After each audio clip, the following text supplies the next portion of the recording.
One. So today we are going to be doing the 30th celebrity typing live stream. So yeah, that's quite a bit of a marker, isn't it? 30 live streams of typing celebrities. Who would have thought it'd be going on this long? Well, I hope to continue doing it, of course, because it's fun and it's something that's nice to be doing on a Sunday evening.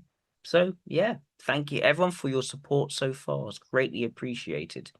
But today we're going to be looking at a few people, starting with Mark Grunwald. Thank you to Isaac. And yes, I'll get that article done. Thank you for nagging me. I'm sorry I am someone who needs to be nagged, been so caught up in things, but I appreciate it. Before I jump into looking at Mark Grunwald, I just want to let people who are watching know, Isaac, you probably don't need to know this because you've already got the course, but to those who haven't got the course yet, the WSS Type Mastery Pathway, I am doing a special promotion of a WSS Type Mastery Pathway until the 5th of June. And that special promotion means that instead of £300, it's only going to cost £200 for you to purchase the whole course. That is a comprehensive introduction to socionics, of giving you a full understanding of all 7 information dichotomies to understand the information metabolism elements, going through all 7 functional dichotomies to understand the functions of model A and their dynamics and transitions, which explain how a type varies in different situations, different stages in life. It also goes then into every single type in depth with over about 100 video examples covering every function for them, every transition, every dynamic for them. So it's very helpful for getting good grounding and different understanding of the types, and all 16 types, of course. It goes into the intertype relationships, talking about different levels of compatibility between different types and why that is. And it teaches you how to type other people, whether formally in an essay style or a bit like what we're doing here today. So if that's something that interests you, it is cheaper than it normally is. It's only £200 or £300 until the 5th of June. But for you to be able to benefit from that special offer, you need to do something a bit different. You need to email me. Email jack@worldsocionics.org. That's jack@worldsocionics.org with the special code EXPAT, EXPAT, in the title.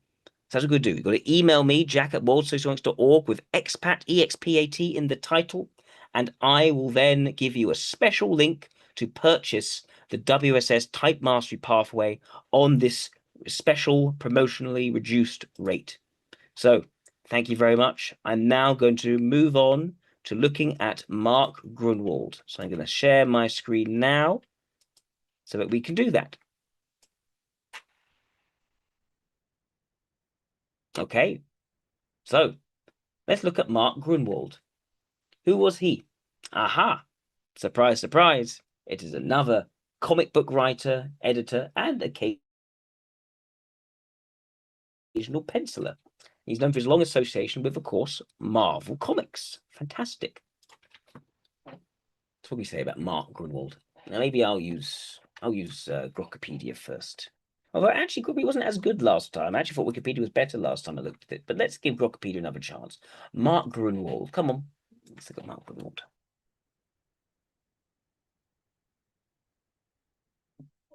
So he was an American comic writer, editor, and occasional artist, best known for his long tenure at Marvel Comics, where he shaped superhero continuity, authored influential series, and served as an executive editor. He was born in Oshkosh in Wisconsin. He developed an early passion for comics, including fan clubs, published fanzines such as Omniverse, before entering the industry professionally. He joined Marvel as an assistant editor, quickly advancing to edit major titles like The Avengers and contributing to the company's editorial direction through his expertise in character lore and narrative consistency. Okay, it's a bit of a lawist then. Quite a genuine geeky character then. His most notable writing achievements include creating the official handbook of the Marvel Universe, a comprehensive reference series, a catalog that publishes vast roster of characters and established enduring guidelines for Marvel's fictional cosmology. Okay, so this guy is really about setting out what the lore is. I like that. Okay, So he's not just the writer, not just a penciler. He is the lore guy. Um, he penned the entirety of a new universe titled DP7, wrote nearly all issues of Quasar, and produced the groundbreaking 12-issue Squadron Supreme miniseries, which examined the ethical dilemmas of superheroes wielding unchecked power in a dystopian setting. His decade-long run on the Captain America introduced key elements like the Serpent Society and US Agent, blending patriotic themes with explorations of national identity and heroism. He influenced Marvel's creative policies, including rules on time travel and alternate realities that later informed the Marvel Cinematic Universe. Okay, this guy is setting out the systems of how these plots can actually make sense, or when time travel actually completely muck things up and disrupt continuity. Okay, see, there's a systemic element to this guy. Yes, he was known for his humor, his practical jokes, and morale-boosting presence. Okay, so quite a positive fellow as well, a fun fellow. Thank you very much for the donation for Chris Rock. I look forward to looking at Chris Rock. That's a very good one. So what else? So he ascended to executive director. I said that. He died unexpectedly at age 43 from a heart attack due to congenital defect. Oh dear, that's so sad. Yes, and per his wishes, his ashes were incorporated into the ink of a Squadron Supreme reprint, ensuring a literal part in his favorite work. That is quite something. His legacy persists in Marvel's storytelling frameworks and ongoing adaptations. So, childhood in Wisconsin. I wonder actually, are you allowed to disseminate human ashes, human remains as part of your comic book production? That's an interesting moral quandary. You could be reading a comic and it could have the ashes of Mark Grunwald in the ink. Fascinating. Well, I guess it's such a teeny tiny amount. It falls below any sort of regulatory standard. I don't know, but it's an interesting thought. So what does it say here? From a young age, he immersed himself in superhero comics. Centered on titles like Fantastic Four, even like sort of sci-fi stuff. I know it's less fantasy, more sci-fi. His first published contribution to the industry appeared as a fan letter addressed to editor Stan Lee and referencing his own Fantastic Four fan club, demonstrating an organized passion for comic book lore at approximately age 10. This early engagement extended to DC Comics, particularly Justice League of America, which emphasized team-based heroism and moral clarity, that aligned with his later creative preferences for collective dynamics over solitary character introspection. That's interesting as well. He's a systems guy. He's got a very sort of positive presence, but he is a systems guy, and he likes the collective team stuff rather than going deep into a character per se. So that's already suggesting to me that he's some kind of alpha, potentially more likely an alpha extrovert. At this very early stage, I can't be sure, but if I were to have a very hazarded guess, it might be ILE. But let's see. And that's a good point, because maybe Isaac knows this. Because Isaac remarked last time, in all of these cases, I still have not yet found an ILE. What are the chances of that in the comic books I've yet to find a single ILE? So maybe Mark Grunwald is this fabled ILE of comic books publishing. Maybe this is it, Isaac. We shall see. So in the mid 1970s, he immersed himself in comics fandom, publishing the fanzine Omniverse, the Journal of Fictional Reality. The Journal of Fiction, interesting. With his first issue appearing in the fall of 1977 under Alternity Enterprise. I like that. Like alternate universe, omniverses, expanding beyond just this universe. He proposed an overarching omniverse framework. Again, framework where disparate comic book realities spanning Marvel, DC, and beyond coexisted through consistent rules of continuity, parallel dimensions, and alternate timelines. I think this is already the Alpha NT is strong in this one. Definitely. This work highlighted his early dedication to resolving law inconsistencies, such as character origins and power scaling, through detailed analysis contributed by collaborators like Bob Rody and Martin Birkenwald. The fanzine content emphasized encyclopedic documentation of superhero attributes, histories, and hypothetical. This is a man after my own heart. My goodness, this is great. To actually reconcile the many different superhero universes into one grand system. I love that. Um, let's see what else. It says foreshadowed later professional emphasis on world building rigor. Yes, yes, yes. And his contributions scrutinized micro realms and narrative logic, combining data and heroes' stats and timelines to enforce causal coherence across stories, which Grimwald viewed as essential to the medium's appeal. He drew influences from the Silver Age editors like Julius Schwartz, whose DC titles maintained strict factual accuracy and heroic archetypes, um, shaping his preference for continuity over narrative disruption. He critiqued emerging trends towards deconstructive storytelling, evident in some 1970s experiments, as eroding the foundational heroism and logical foundations that define its genres. Such an alpha, enduring draw. That sort of 1950s-ish sort of conservatism. It's very alpha. Advocating for instead of stories that upheld inspirational ideals without undermining established law. His fan activity facilitated a shift to professional aspirations through self-directed networking at comics conventions. What else have we got here?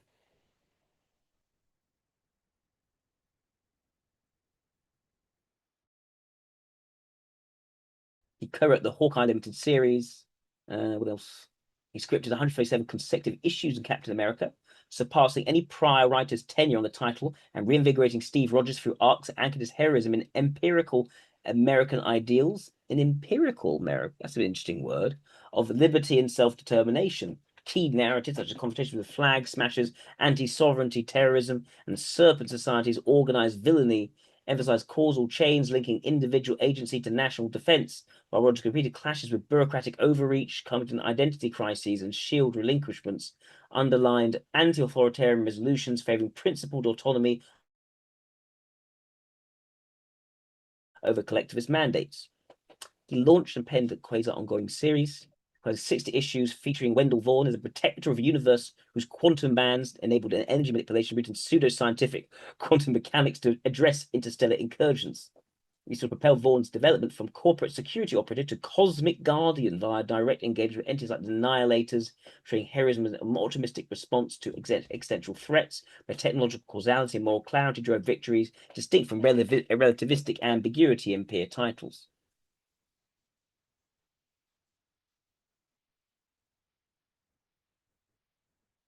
As a colorist, his efforts were confined to his pre-professional fanzine products. He had a sort of utilitarian color theory focused on enhancing visibility and mood without complex gradients, aligning with era's dot matrix printing limitations. Okay.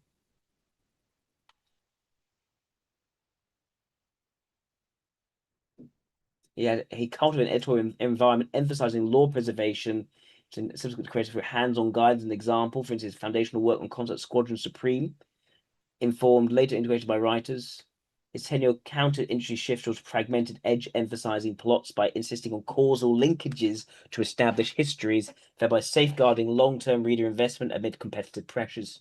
Yes.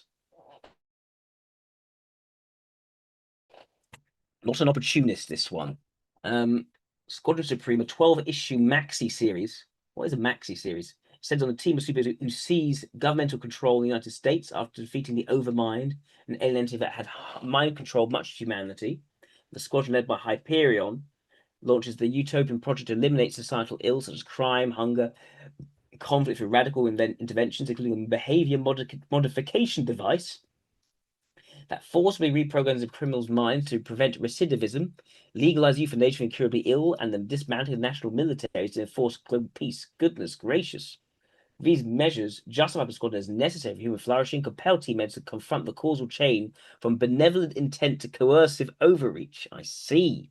As initial successes in reducing violence yield escalating ethical erosions, suppression of dissent, and erosion of personal agency. Very interesting. I love that. Interesting themes. He structures the narrative as a thought experiment in governance. So not about characters, about systems and how by being in power that can then corrupt. Probing the first principles dynamics of power concentration, how even superhumanly capable actors, insulated from typical checks, succumb to hubris and rationalize incremental tyrannies under the guise of expertise-driven reform. Expertise-driven reform, yeah. He's not much of a technocrat. In contrast to contemporaneous works like Alan Moore's Watchmen, which employs ironic deconstruction to portray superheroes as inevitably flawed and society irredeemable, Grunwald affirms the viability of heroism rooted in ethical individualism, portraying principled opposition and sacrifice as antidotes to power's corruptive causality, rather than succumb to nihilism. The series thus privileges causal realism over allegorical ambiguity, highlighting how unchecked authority, regardless of initial nobility, particularly undermines the very liberties it claims to protect. So quite libertarian, yeah. Individual freedom over security or internal schisms reveal how utopian engineering fosters dependency and moral decay rather than genuine progress. It draws from classical ideas of philosopher kings, where elite guards oppose order, juxtaposed against real-world totalitarian precedents, where centralized control devolves into abuse, and he avoids didactic endorsement, letting outcomes empirically refute assumptions of infallible stewardship by demonstrating squad's downfall through overextension and betrayal. Right. Which makes it a bit different, say, from an LSI, which would get a bit didactic, essentially. What else? He died at age 43.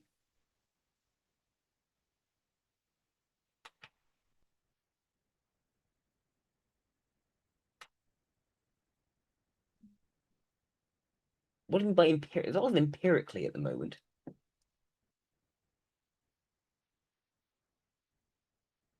His editorial and creative contributions are acclaimed for their rigorous adherence to continuity and emphasis on the heroic. We talk about that. Critical, more progressive or experimental corners of comics discourse. Fault his works for insufficient angst, diversity, representation, and innovation, viewing elements like libertarian undertones, and the anti-utopian arcs, where behavior modification raises content issues but yields to principled dissent, as emblematic of conservative heroism resistant to broader social critique. Okay. Basically, the lefties didn't like it, essentially. Right. Let's look at some YouTube.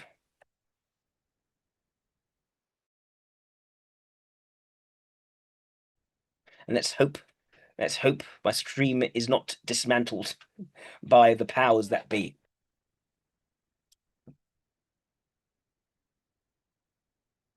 Mark Grunwald, come on. The best comic writer you've never heard of.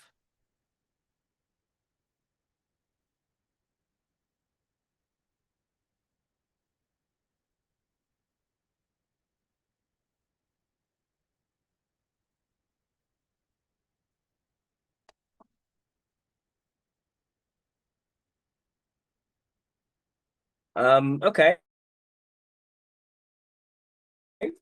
What is this about?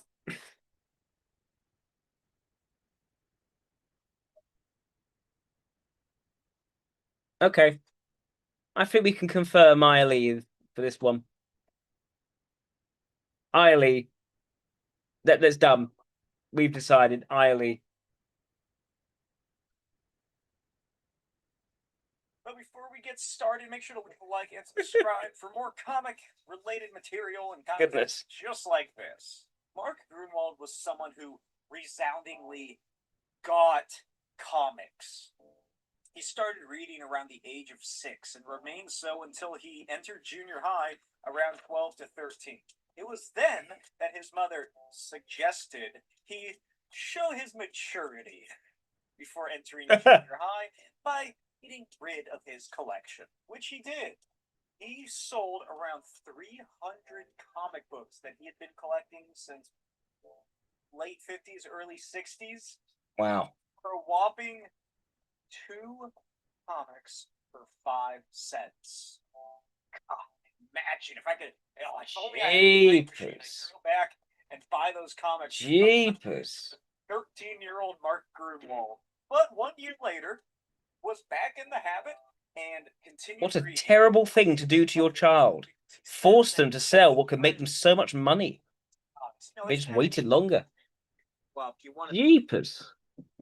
tangent, it's that there's a That's fantastic terrible. book I love by C.S. Lewis, which goes like Don't listen to your parents, kids. man, I put away childish things, including the fear of childishness and the desire to be very grown up. And so Mark continued reading comics until he got to college, where he eventually found more people that were more open about their hobby, like him, and eventually he discovered the grandeur of comic conventions. In the late 70s, before he was hired by either Marvel or DC, Mark Grunwald was self-publishing his own fanzine titled Omniverse. Typically, fanzines featured anthology stories, correspondence between fans, articles by fans, and just whatever certain medium or genre they were focusing on. It would more or less be stuff. That's like a good point, Isaac. You make pen pals, you would sell stuff. Although his descendants might have been able to. Chat room. It was comic TikTok. I don't know. I'm not hip. So really, she screwed over her grandkids or great grandkids. Superman character first appeared in Jerry Siegel and Joe Shuster's The 1930 reign of the Superman. science fiction. But Mark Grunwald, his fanzine was not like anything I just described. Omniverse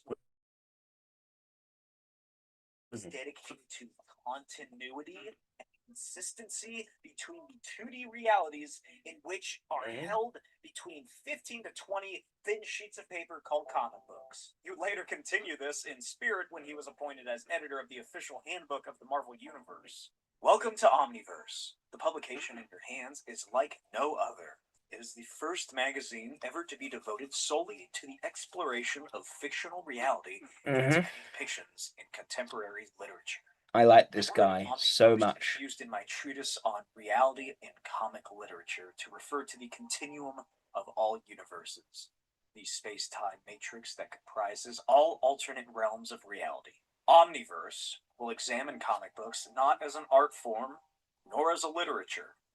Omniverse will treat comics as a medium of ideas, presenting speculations on phenomena, science, metaphysics, the whole gamut of reality, as is depicted in It's everything. Just go everything. Fictional reality is not a topic that a majority of comics and science fiction readers will be concerned with. And the point is, he emphasizes the everything right from the beginning. There's no tentativeness. Maybe, maybe not. It's not like an LII. It's no hesitancy. Just go everything. We're going to explain everything today, folks. Pleasure. Omniverse is meant for you. And then he begins the issue with a discussion about Howard the Duck and funny animal cartoons. Also, Mark and his father, Myron Grunwald, co-wrote a journal called A Primer of Reality in Comic Books in 1977. Mark had such an obsession with keeping record of continuity that he was nicknamed Continuity Cop of Marvel.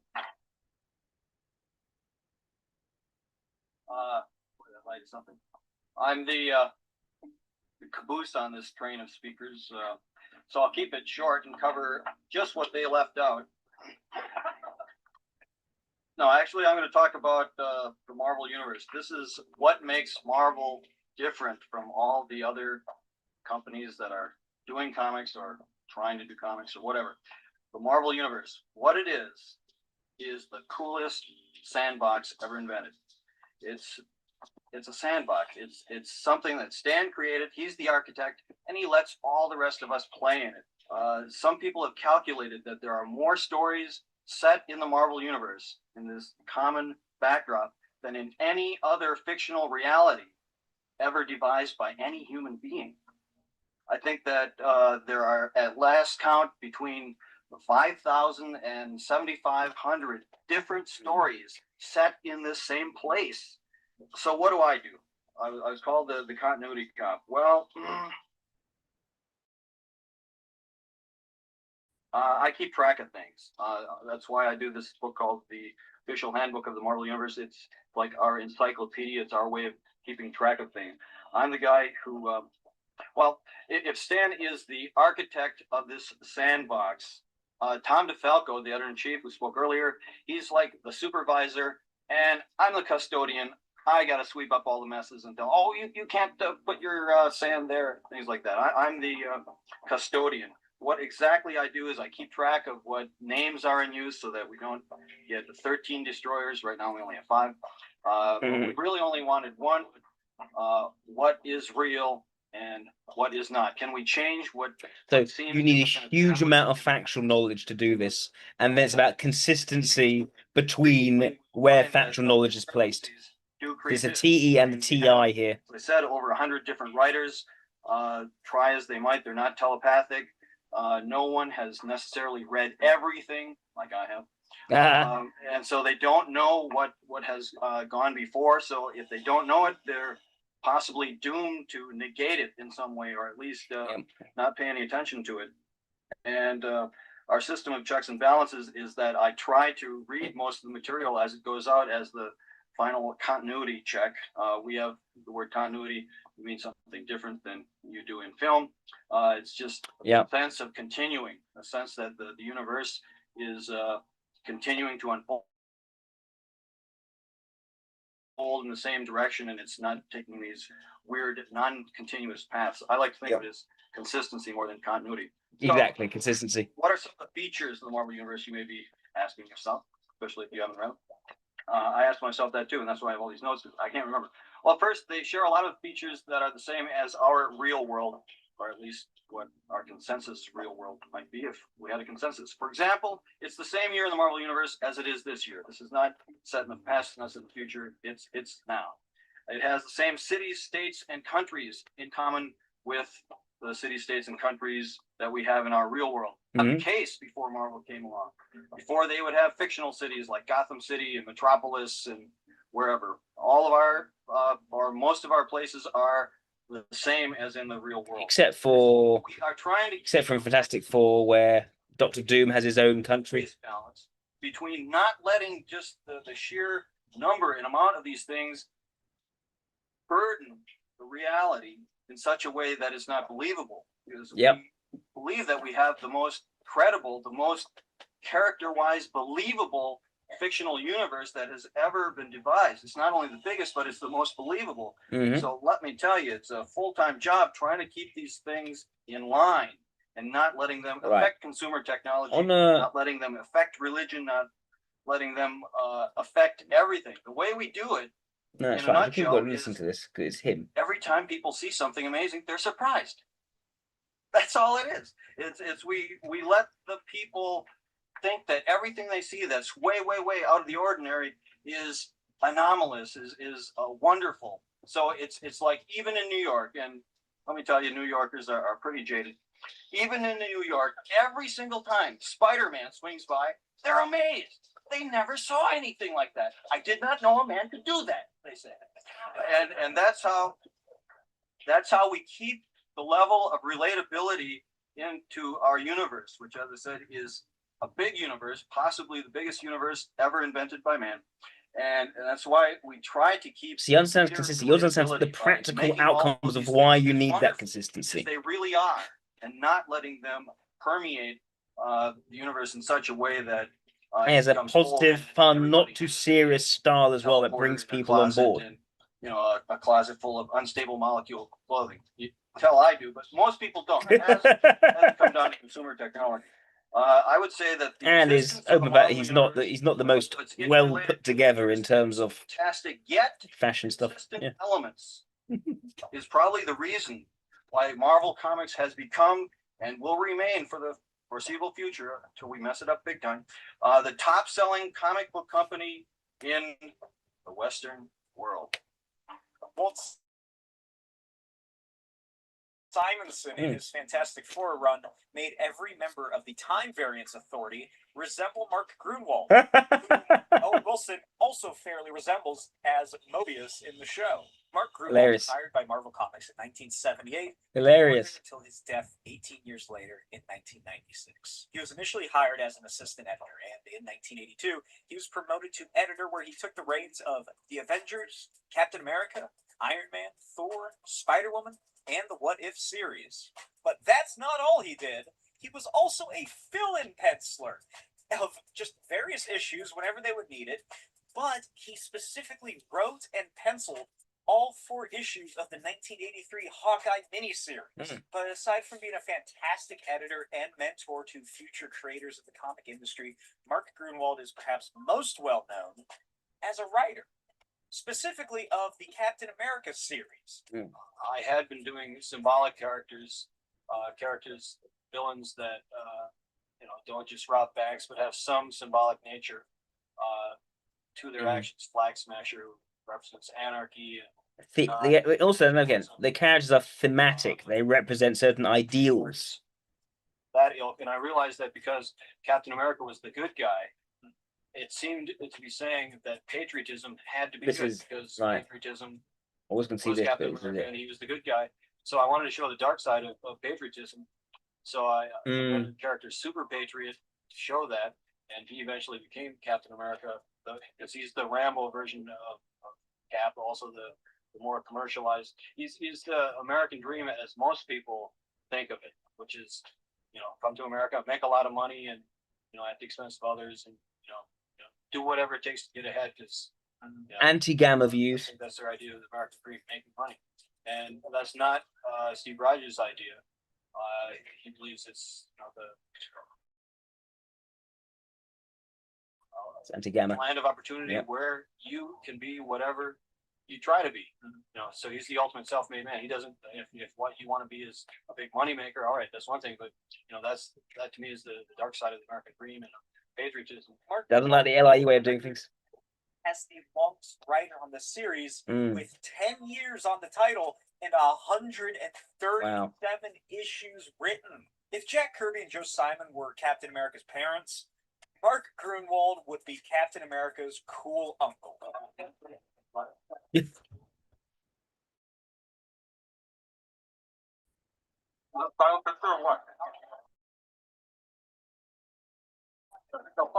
one's very funny today. LII is not going to be the cool uncle. The ILE is going to be the cool uncle. Ah! What's he doing? You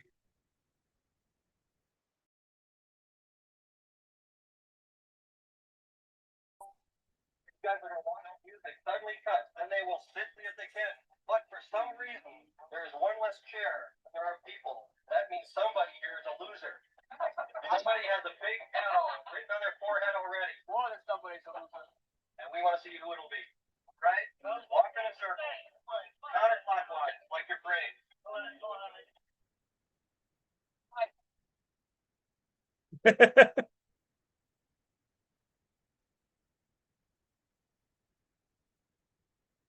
They're born every moment. Let's see which one it is.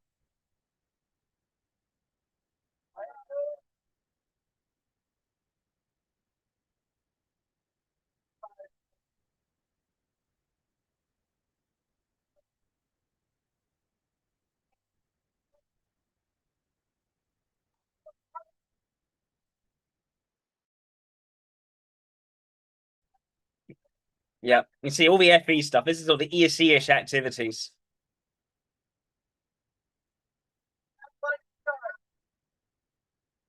It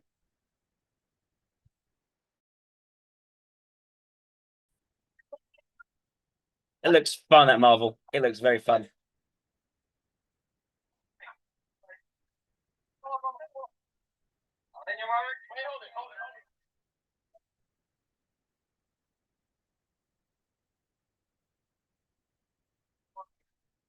Get all the laughs out. You can laugh now. Laugh. Get all those laughs out. All right, all the people who want to make him laugh, let's get up here in front of you.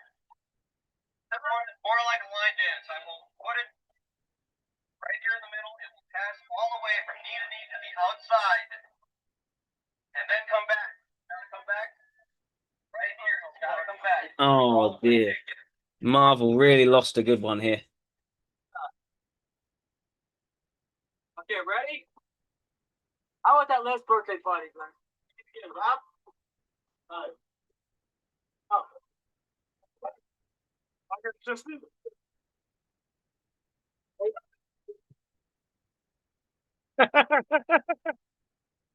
Right.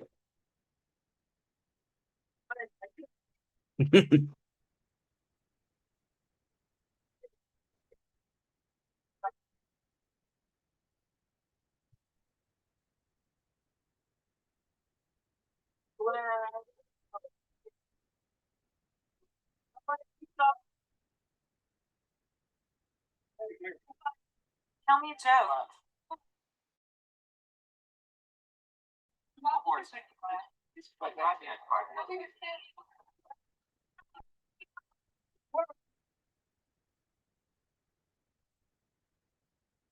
Wow, it's amazing. There's a footage and all of this.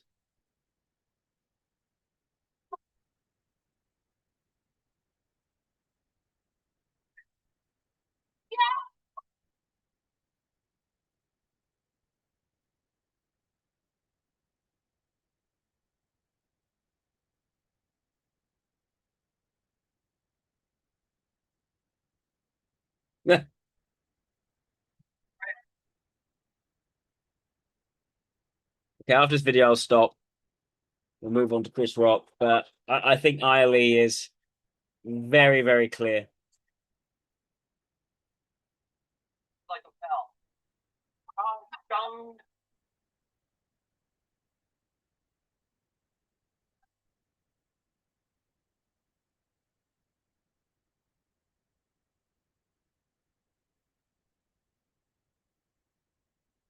Three, 34.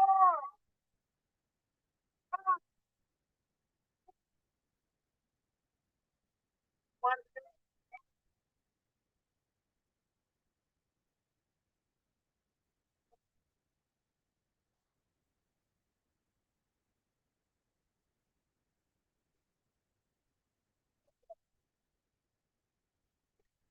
five, five.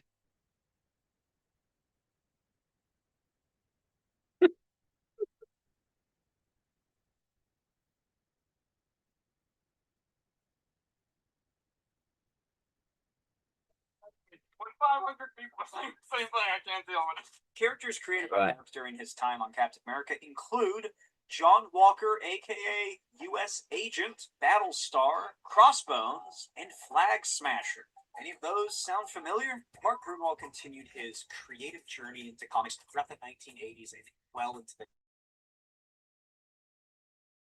1990s, but his work would really culminate in his magnum opus released in 1985, a 12-issue maxi series that follows a league, if you will, of diverse superheroes called the Squadron Supreme of America as they deal with a near cataclysmic aftermath. We talked about this already, but that they themselves, the superheroes of this world, are the mentioned Hawkeye miniseries. He gave Hawkeye and the newly reinvigorated Bobby Morse, aka what's this? Keeping track of Marvel's continuity. But what is funny? That's what I really want to talk about. You see, it is my belief that funniness, or humor as it is sometimes called, is simply a nervous response to the recognition that, like this plastic skull, someday we're all going to die. You see, we keep death away for one instant more by laughing. But I don't want you to take my word for it. Let's go to the man in the street, or avenue as the case may be, and see what he or she thinks what humor is all about. But I'm not. Right. Yeah, Lee. Let's look now at Chris Rock.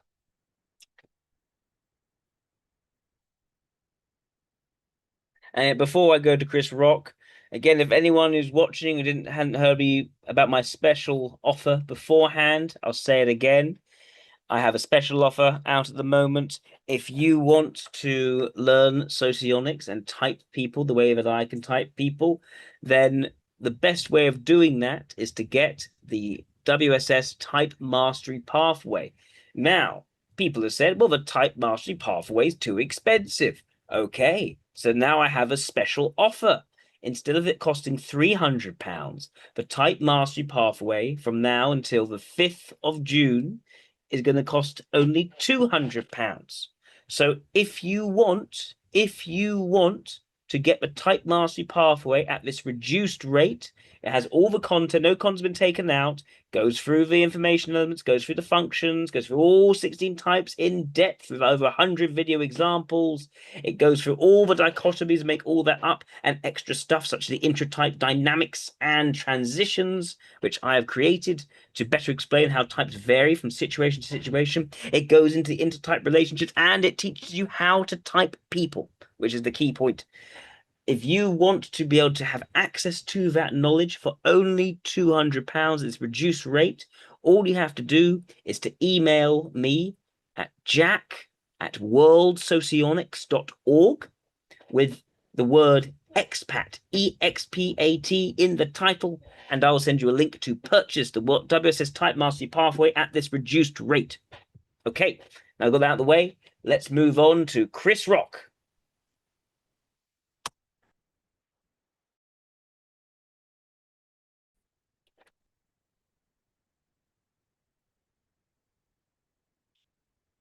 Interesting starts with his list of awards and nominations rather than just Chris Rock.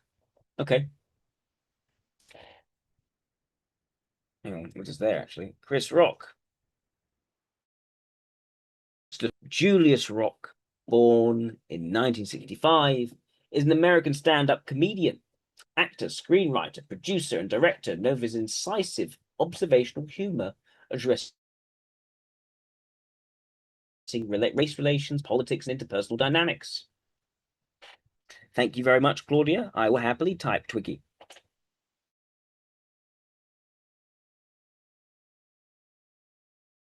British suggestion.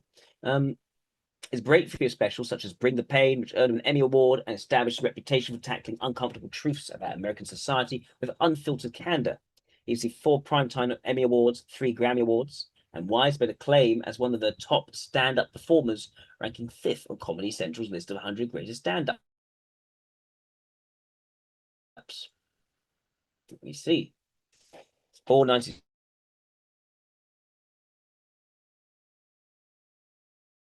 of 7 children, 6 sons and 1 daughter, born to Julius Rock, a truck driver, delivery worker. Shortly after his birth, his parents relocated the family to Crown Heights, settling in Bedford's Stuyvesant neighborhood, which is predominantly a black area in the post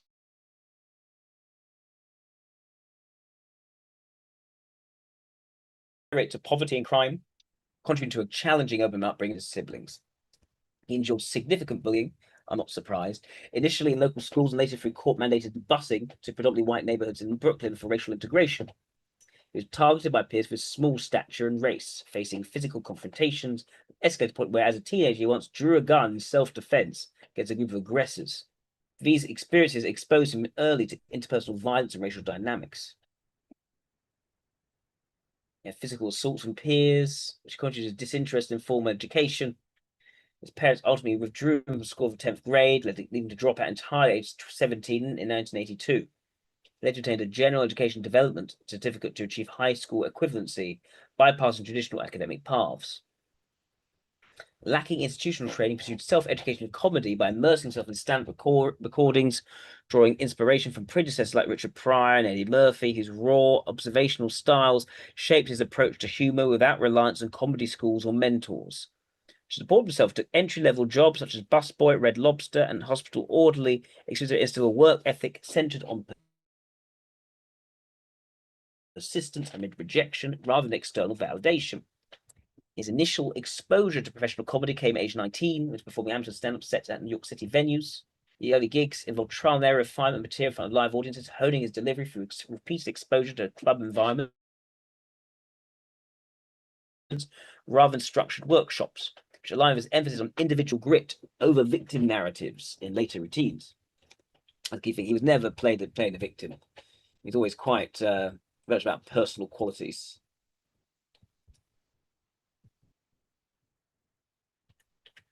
John Cole Saturday Night Live. We developed edgy, race-focused routines that distinguished him from peers. It was pretty book finding material and intro to community dynamics within Black America. His first solo HBO talent special, Chris Rock, Big Ass Jokes, marked his debut in long-form televised comedy before his breakthrough through subsequent specials. His breakthrough arrived in 1996 special Bring the Pain, showcasing routines and critiquing issues like fatherlessness, welfare dependency, and behavioral distinctions like between black people and a word I'm not going to risk saying on YouTube. Okay. Peak success in HBO specials in the 2000s, which is for unflinching commentary, as we talked about before.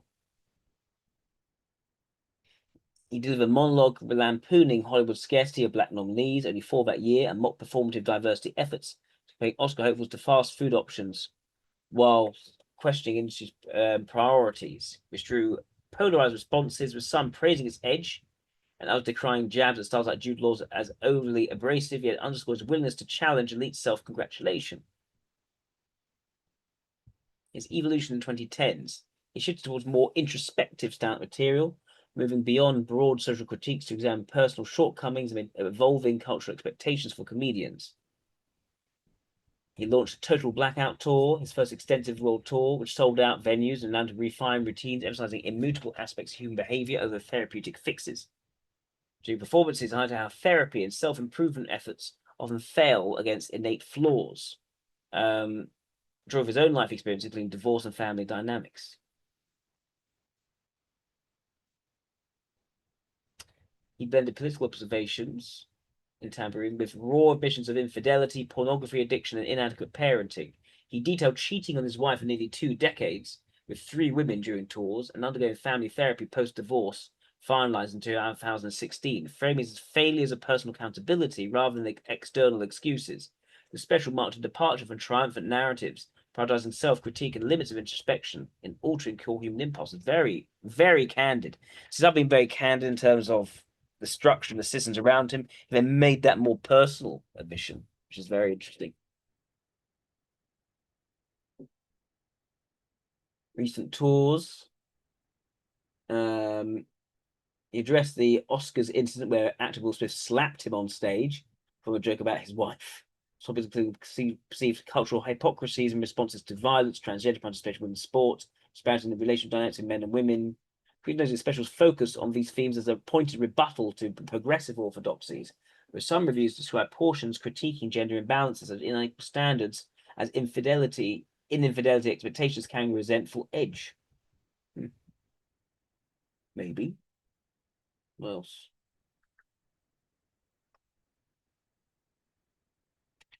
His influences, let me see.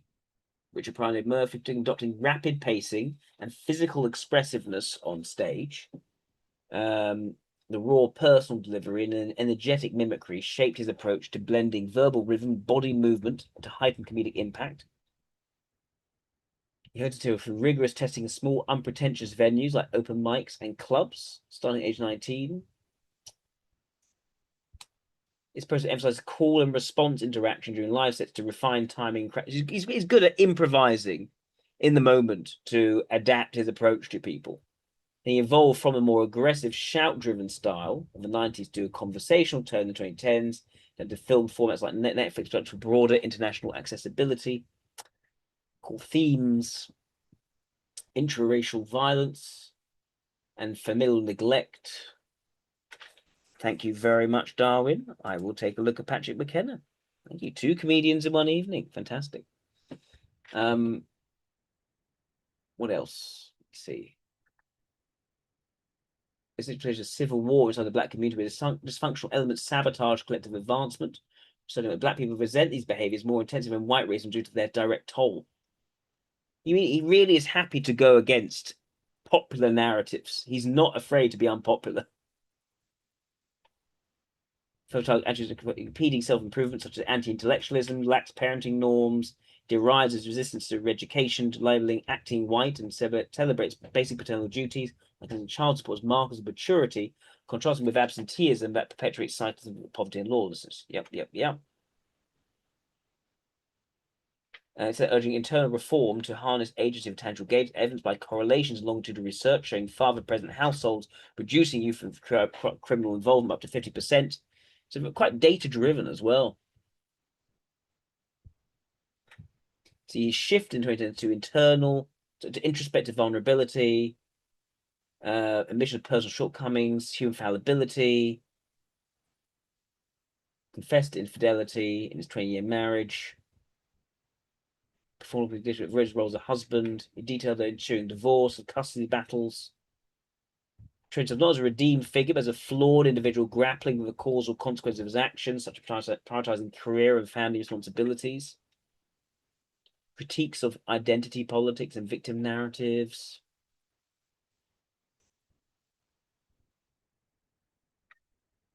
Described George Bush's worst president ever.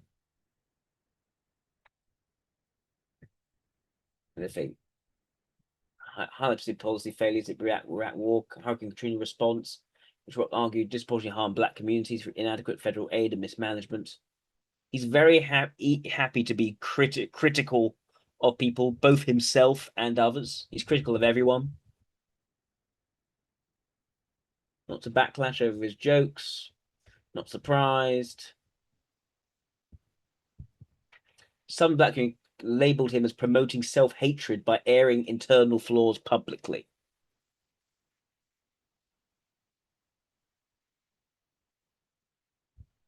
Basically, he talks about things you're not meant to talk about in public, essentially.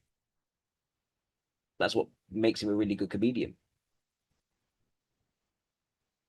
Compulsive pornography addiction, to relationship strains, chronic stress from overwork to severe health risks. Yeah. I can see him being an overworker. I'm already thinking he's more likely to be a gamma extrovert. The question is which one?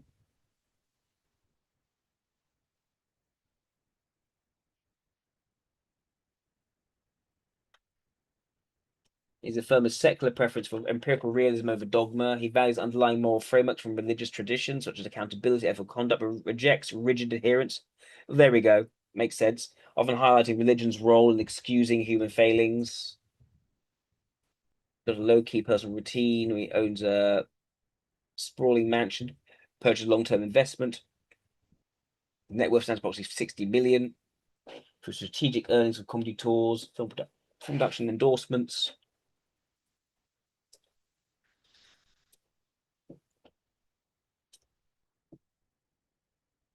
He limits high-profile socializing. Well, that makes sense. Again, I think he's quite independently minded. He's selective attendance at the Met Gala first in 6 years. He had a non-verbal learning disorder, emphasizing truth-telling in sessions, but noted comedy's unique capacity for public catharsis and pattern recognition. Now, my impression is probably SCE, but I'm not 100% sure of him being SCE. Could he be LIE? Maybe. Let's take a look and see. This is some interviews of Chris Rock.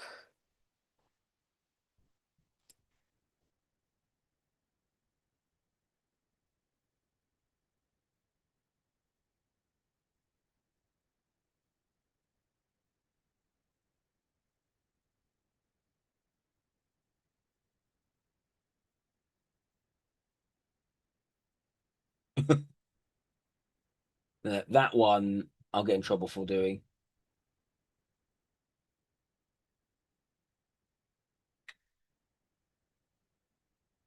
Maybe a Charlie Rose one. Maybe I can try that one. But this is going to be a good interview with Charlie Rose. We'll see what happens. He's here for 21 years. He has been a fearless comic in addition to winning Grammys for his comedy albums and Emmys for television. He's also been in film. Here is a look at his film career. Why don't you let me get a sip for 15 cents? My cups cost more than 15 cents. All right, so pour them a hand for a dime. Really? 68 stream? Hell out of my store. I'm sure we have an SE more recent than that. I have to look. You may very well be right, Isaac. Got change for 100? I was running on that girl, man. This crack, it's got me, man. I don't got no control over it, man. I try to kick, man. This be calling me, man. Be calling me, man. I just gotta go to it. He is very expressive, though.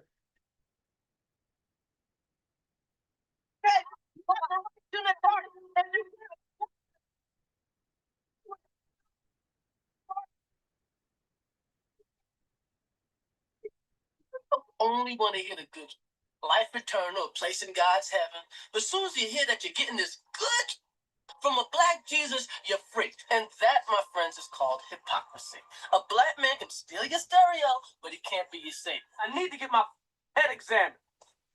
You can't rule something out just because you got a whim or you thought it's fine. I've been following your whims all across America. And you know what? I am tired. It's beneath her? The housewife. Ain't nothing beneath her. Now, a lot of y'all look pretty pissed off. Look like y'all want to get froggy. Well, come on. So he always has a big smile on his face when doing this. A little town called Rich Man's Ass. There's definitely a charisma to him. Guys sell more liquor to kid. I do no such thing. Oh, come on, man. It's orange beer with a nickel top. Now, who's that for? It's crib malt liquor, man. It's unbelievable. Damn it, Mace, we need that money. Why do you make everything so difficult? It's crib malt liquor. Crib malt liquor? Just like Mama used to make? Who's Mama? Not Mama. Chris Rock returns stand-up in his new HBO special, Never Scared. It was taped in Washington, D.C.'s Constitutional Hall during his recently sold-out Black Ambition tour. Here is a scene from the special. It's all about her, fellas. Say yes to everything. Everything. Everything you could afford, say yes to. Just say yes. Before she even gets it out of her mouth. Honey, yes. Honey, I want a yes. Honey, how about yes? Let's get a stamp. Yes, yes, yes, yes, yes, yes, yes. Another thing, fellas, don't argue. You cannot win. You cannot beat a woman in an argument. It's impossible. You will not win. Because men, we are handicapped when it comes to arguing. Because we have a need to make sense. The New York Times, Time Magazine, and most recently Entertainment Weekly have all named him one of the funniest people in America. There it is, the top 25 funniest people in America, starring Chris Rock. He's so hot, he's on fire, and he's #1 on the list of the 25 funniest people in America. Jim Carrey and Adam Sandler have receipts that actually prove they're funnier than their accountants are going to call. More people have seen them in the movies They have receipts than have seen you in the Jim movie. Carrey's accountant's going to call you up. He's already called Entertainment Weekly. I have receipts that will prove that my guy is funnier than Chris Rock is. Mr. Rock's funny, but he's not funny as our guy. As our guy, Jim Carrey or Robin Williams, Sandler, Murphy. Funny people. Some humility there. Ellen DeGeneres is pretty funny. It's like a lot of fun. Yeah, but here's a wonderful quote from you, which I love. Actually, you basically said in Entertainment Weekly, you said something to the effect that you could do everything from Def Jam comedy to Charlie Rose. You could go that spectrum and feel perfectly comfortable and perfectly happy about it. Yeah, well, I try to be a professional comedian and in the classic sense, and I could play the Apollo, Yeah, and right. I could play the Senate There you go. in the same day, and have great shows at both. You've got range. I try to have range. Here is the thing that's interesting to me about you. It is you, like Robin Williams, like Steve Martin, there's two that I know, work your butt off. You don't just sort of say, Huge I'm amount just of going to energy. go out there and going to wing this thing. I mean, if you were doing, how long did it take you to prepare for this stand-up? For this one, I was 4 months before I did the first gig. So 4 months of just working out in clubs around New York and just writing. So let's get here, let's get there. Yeah, and 4 months of. Then 2 months into that, 2 months into the 4, you get to 3 a night. I'm going to do 3 sets a night for the next 2 months. Just keep it together. Then you take it on the road. And you take it on the road for 8, 9 months. And you cut it as you go. And you cut, You add, make cut, add and cut as you go, and then you end up with this lovely HBO special. Because I read this wonderful quote once about Fred Astaire. First he said, whatever they tell you, you make a 15-minute set, and then you cut it in half, and then you trim 2 minutes off. Now he's just talking about one particular scene. It is this idea, that all great art has to do with editing. All great books have to do with editing. All great art has to do with honing, All shaping, writing is rewriting. and rewriting. Yeah. So, but you have worked hard at this game of comedy all your life. I love I love just being a stand-up. I love all the comedy, but just being a stand-up, I just love it. and I'm really just trying to build a nice body of work. You know, sometimes I go to a record store, I go over the tower, and it's like 9 Bill Cosby albums. You think, I got something to go. Right, and Richard's got a box set. Yeah, you know, right. people used to do stand up like, you know, like musicians. Now stand ups kind of get famous, get fat, and like, I'm gonna tell these what it same is? jokes. It's get famous, get fat, get a sitcom. Get a sitcom, or just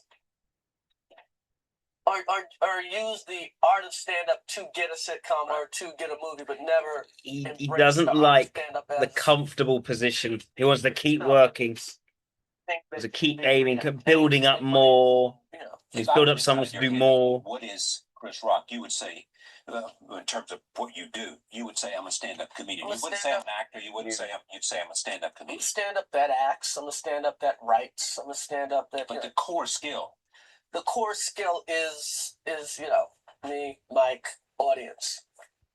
You know, but that's a translatable skill. and it's a You've very got that. translatable skill. If you can do that right, it translates into everything. It translates into books. It translates into TV. It translates into movies. It translates into I could host a talk show. I could, you know. Oh no, that's really hard. It's so hard that you did it for 4 years on HBO. 4 years, It's like a breeze. host a talk show. Tonight show, the morning show. You could do it. Yeah, I can do it. I can do it. Is there anything you want to do? He's in your confident. mind He's that you can't versatile. do?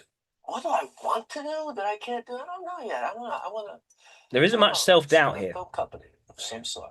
Talk to Spike. He knows about that. Yeah, I want to start a film company. Spike. That's my next. Then you'll do an ad agency. Oh no, I don't want to do Yeah, that. I I want to want to do a film company. No, but you do want to do a film company. Yeah, I want to do a film company.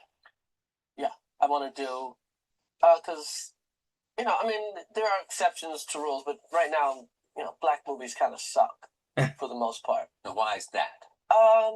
Because it's of all the other art forms, it's the only one that has a ton of white involvement. Right. So, you know, people make black movies aren't as good as black records or black books or just anything. Because all those things are not controlled by white people. Well, it's not white. It's just a lot of. It's a lot of interference, and you know, when you make a. Doesn't that interference? I'll put it this way, because I better get this right. I know. It's gonna be horrible. White's the wrong word. I know you've been searching. I can hear. It's like, put it this way. The best black movie would be, you have to, right now when we make black movies, See, he's not- there's this pressure to cross Not that over so he much. has no FE. He does have FE. He's aware of FE. He knows where to push it as well. These beige movies. He knows also where he needs to conform with FE. So what's an example of a black movie that we can identify with? So, I mean, Spike Lee's made some great, you know what's a great black movie actually? The Nutty Professor by Eddie Murphy. Yeah. The first one. Yeah. And I mean, Yeah. What made that a great? But that could have been. it's a great movie. It's a great movie. It's a Period. great I movie, mean, think of period. that as necessarily. That's just. And it's not necessarily a black movie, but it's like Chinese food. When it's good enough, everybody wants it. Yeah. It's so it crosses. Very just- relatable analogies he uses as well. Very grounded in what people think, what people feel. This is the He knows that stuff. scene. He's not detached Life from crossover what mode people think. in that whole He levels very well. this father, the whole family setting. It is black, black, black, black, black. But the situation is a situation in which everyone can kind of relate to. So My guess is Eddie Murphy. Eddie Murphy is one of the most talented people to ever live before we're gone. Before what? To ever live. Before what? Before he stopped creating? Yeah, it's great. What was the last thing he did? No. It's been, you know. What? Totally, but it's a ride. You got good times and bad. I'm not gonna come on Charlie Rose and diss Eddie Murphy. No, am I? But I'm just. But not only. He also relates to people. He has his heroes. He has people he really admires. He's very open about that and how he feels towards Stand them. up and you weren't on the bill, as I remember this story. Yeah. And Well, Eddie said, Eddie put me up on stage like 16 years ago, and you rocked. and I did very well. And he let me hang out with him, and And pretty soon you're on Saturday Night Live. Not soon. People think it was Yeah, soon. People think that Eddie made a phone call people and you were think there. that, like, Eddie Murphy made a phone call and I was on Saturday Night Live. I met Eddie around, let's see, my dad was still alive, so it's around 87. And I got on Saturday Night Live in 91. 4 years of phone calls. 4 years for of Eddie. brokenness. No Yeah. money. Now, Saturday Night Live was a great experience, not as great as might be imagined for you. It was okay, you know. Again, Just when okay. I was on Saturday Night Live, you know, hey, I love all the experiences. When I was on Saturday Night Live, I was at that time the first black guy in 8 or 9 years to be on the show. Since Eddie Murphy. Damon Wayans was They on went- for like oh, a that's second. Right. That's right. He went to, For a second, and then he but- went off to do Living Color. Right. He got fired, and you know. Right. So pretty much since Eddie Murphy. So what I did when I was on the show, I was measured against Eddie Murphy, and you know, It's a high standard. that's a high standard. I'm sure I was, you know, if you look at my body of work, it wasn't, you know, I wasn't as good as Dana Carvey, but you know, I could hang with Spade and Right, and, right, and right. Rob Schneider, Right, right. and other Julius Sweeney and whatever other people on the show. I mean, Mike Myers is, you know, a Yeah, whole but- other league while he was on the show, and Dana, and Phil Hartman, and Sandler. But Since the last time I saw you, you've become married, but you may have been married before you were here or after you but were. now I'm committed. Now you now you have a child, I have a child, and you're yeah. thinking about another child. Yeah, we had another kid in May. Yeah, In about 2 months from now, you'll have two. The first one a boy or girl? girl. And And the second one? one's gonna be a girl. My goodness. The pimps always have girls. Roll tape. This is Chris Rock talking, never scared, talking about being a parent. My relationship with my daughter is gonna affect her relationship with men for the better. You. I mean, this is you talking about things. This may come out of the thing. On David Blaine. Does this come out of your act? Are we so starved for entertainment that we allow ourselves to be entertained by a trickless magician? I like David. Has he seen this stand up? I He will don't- soon. He'll see it soon. All right. We almost cut it out, but people loved it so much. On black people's money, we got no wealthy black people. We got rich people. Shaq is rich. The guy who signs his check is wealthy. Right. The white man is signing the check. Here you go, Shaq. Go buy yourself a bouncing car or something. Say hi to Nelly. If Bill Gates woke up with Oprah's money, he'd throw himself out of the mother window. Yes. And on how the white man is the only one allowed to profit from pain. White men sell guns, nothing happens. A black rapper says gun, and there's a congressional hearing. Yes. And here's you on Iraq. Bush lied to me, man. He said we got to move on Iraq because they're the most dangerous regime on earth. If they're so dangerous, how come it only took 2 weeks to take over the whole effing country? You couldn't take over the Bronx in 2 weeks. You couldn't take over the Bronx in 2 weeks.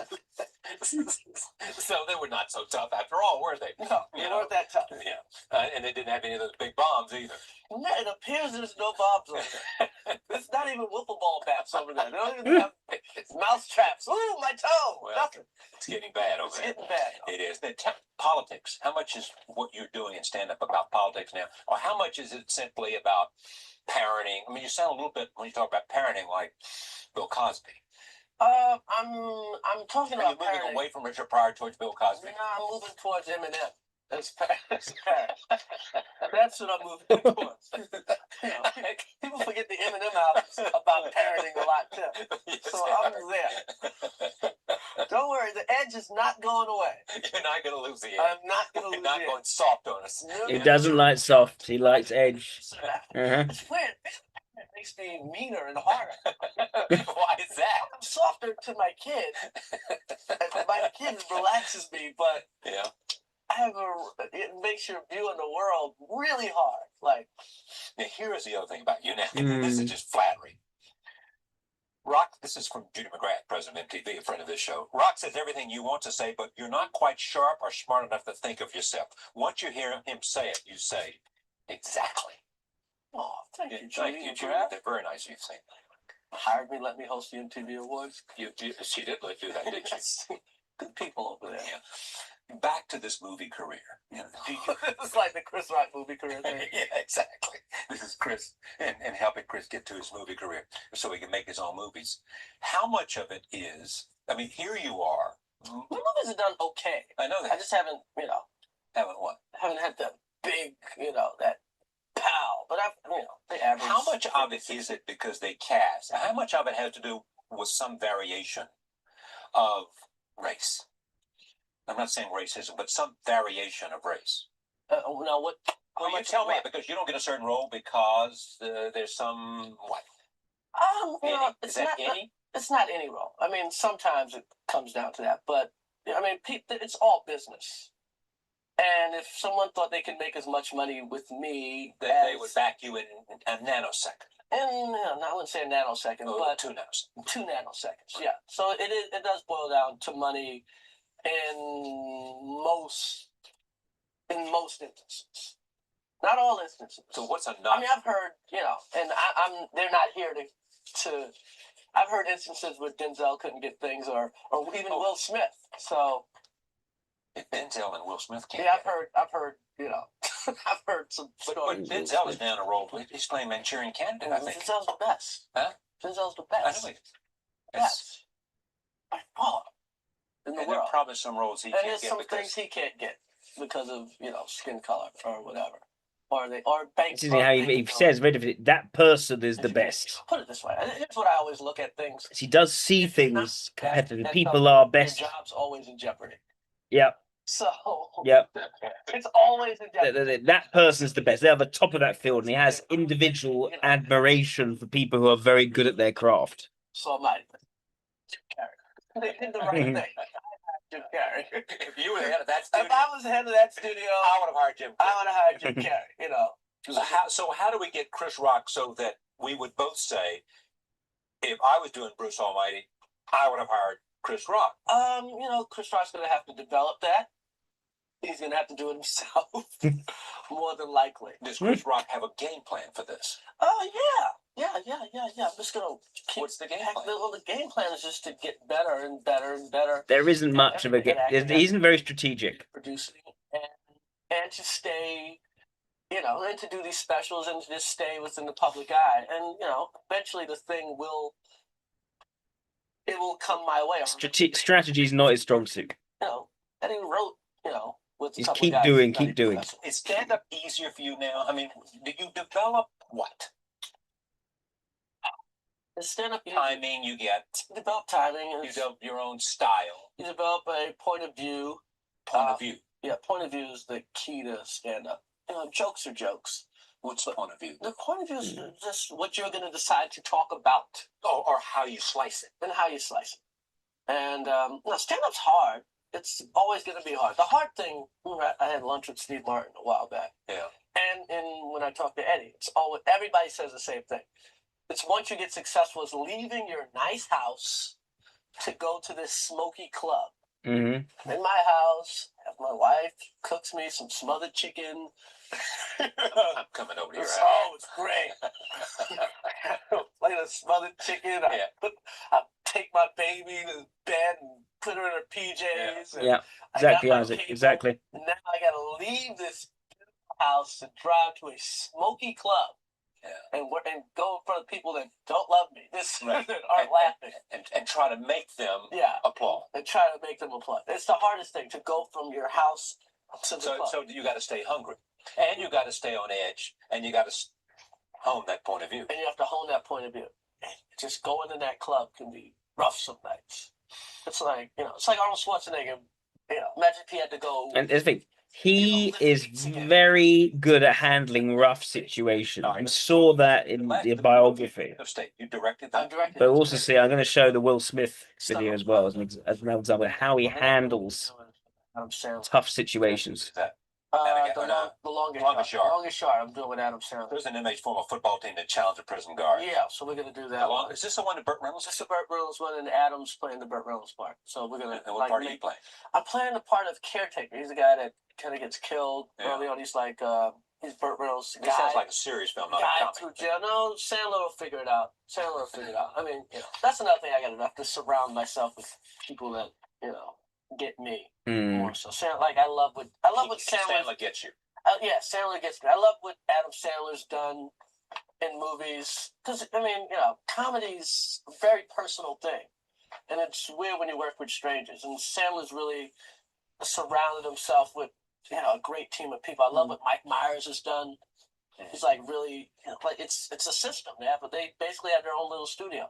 I love what Jim Carrey's done, like especially like when him and Shadyac get together. Right. Like there's they really have a system. So I've been meeting with a lot of directors and just trying to get that system together, get that infrastructure. He looks at what together. people are doing. He looks at how he can learn from people to improve how he does it. Scared? What's Never scared. Never scared. Oh yeah. So the system is something he's aspiring to. Stand up. Where are you gonna see stand up? New stand up. The funniest man in America. Number one on the list. Entertainment. Not according to Jim Carrey's account. So. Yeah. Thank you. Thank you for joining us. See you next time. I'm going to show you Will Smith. Because anyone actually seen this.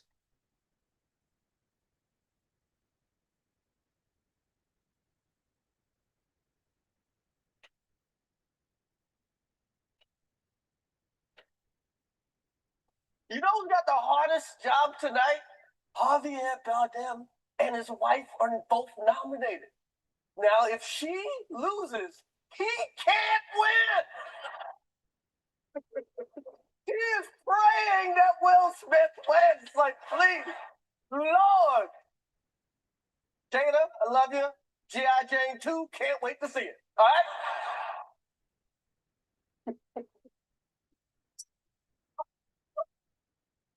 That was a nice one. Okay. I'm out here.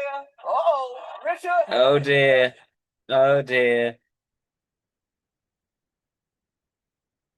Wow.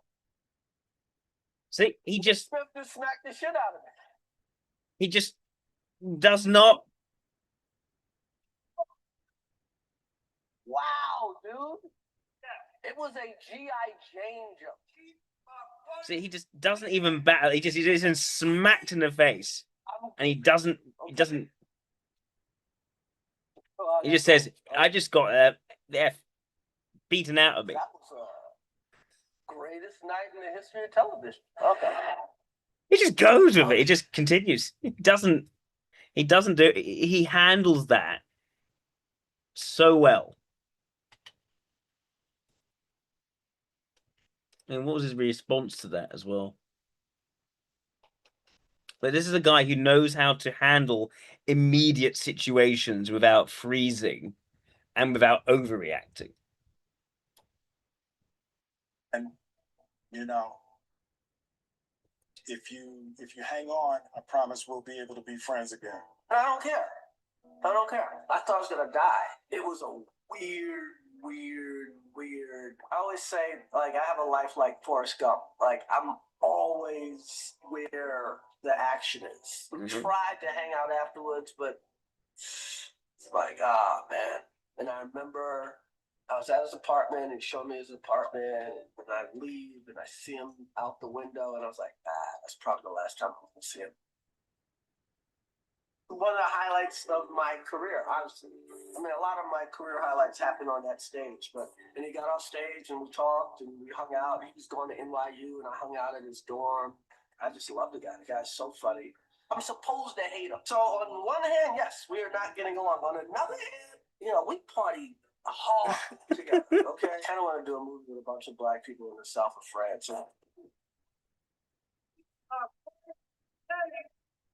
Right. Okay. So I think SEE. I don't think LIE. I think an LIE being smacked in the face like that would not know how to handle that situation properly. They could totally overreact in that situation. And he didn't.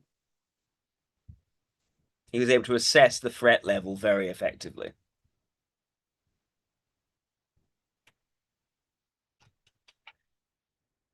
All right. Okay, so I think SEE. Let's see if there's anything else.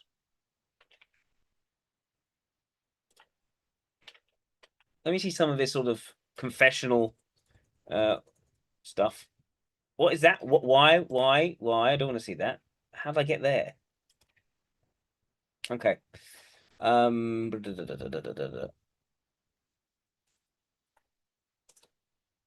Let's see how he talks about that.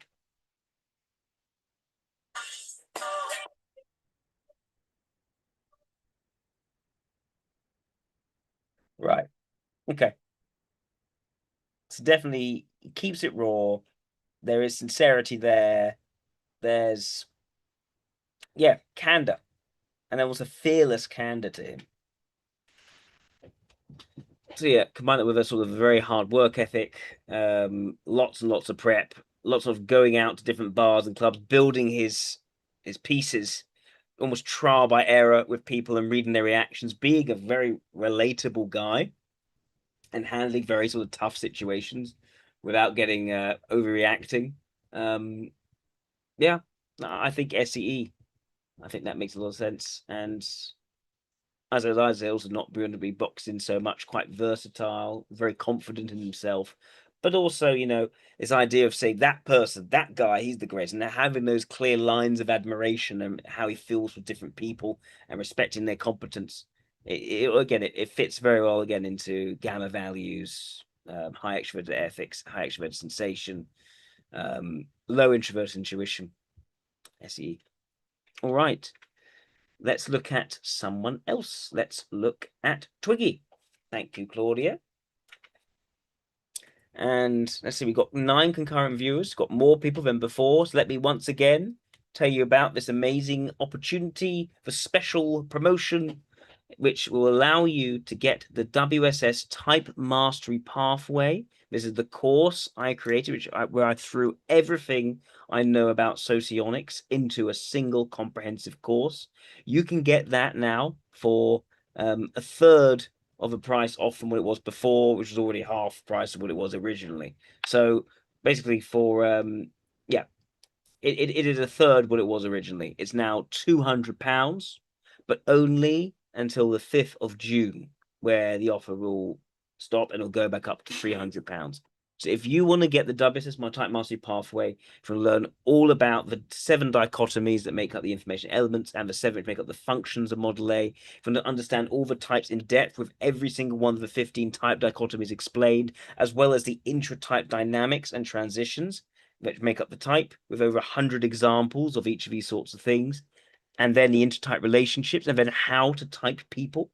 If you want to do a course which covers all of that in your own time online, then all you have to do is to email me at jack@worldsocionics.org and put in the title expat, EXPAT, and I'll give you the link so that you can purchase that course for only £200, not £300. And this offer goes out. This offer will last until the 5th of June. So if you do this before 5th of June, you'll get that special link. So yeah, if you want to take that course, this is the best time to purchase the course because you get this special promotional offer. All right, let's move on to Twiggy. No, GPP. No, I'm doing.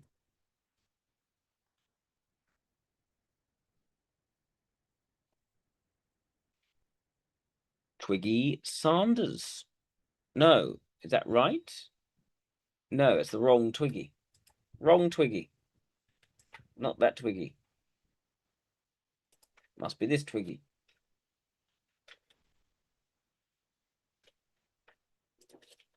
And that's a musical, but about the right person. Twiggy. Let's take a look. No, not Taiwan. Not Taiwan. Twiggy.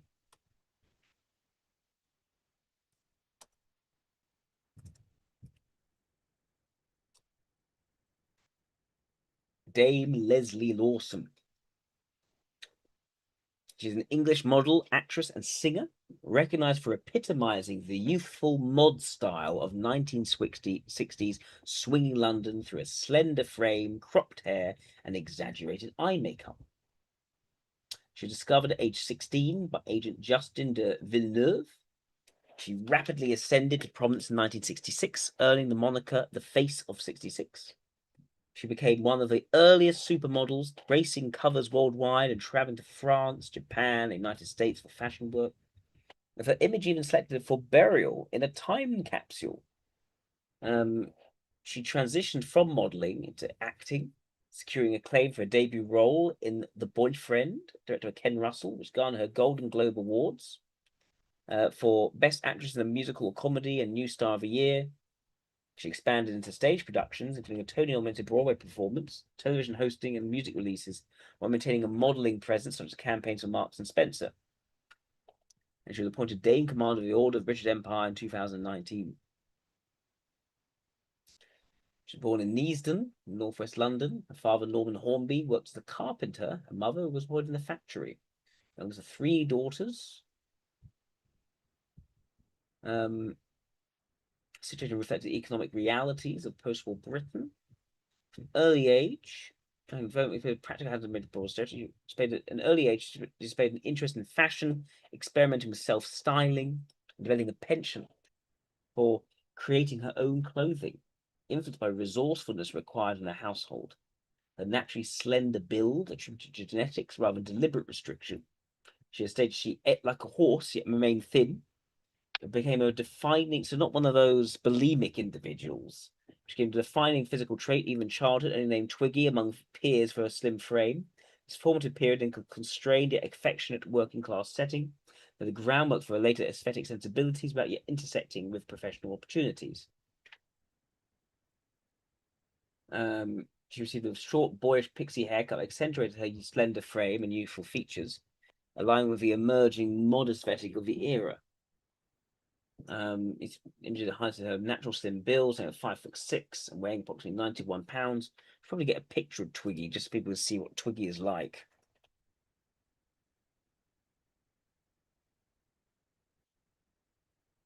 That's sort of the Twiggy look. Very thin, short hair, sort of pixie-ish look. So yeah.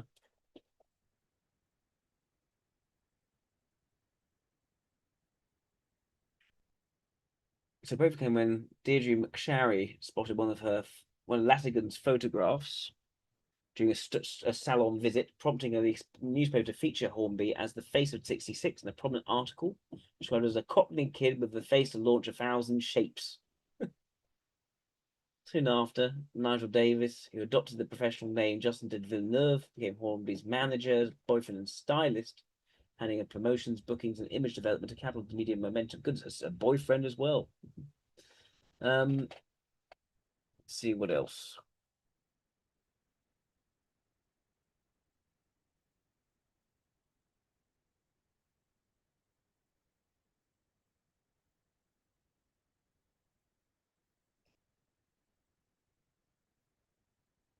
So a lot of things with models, a lot of it is about how they look rather than how they think.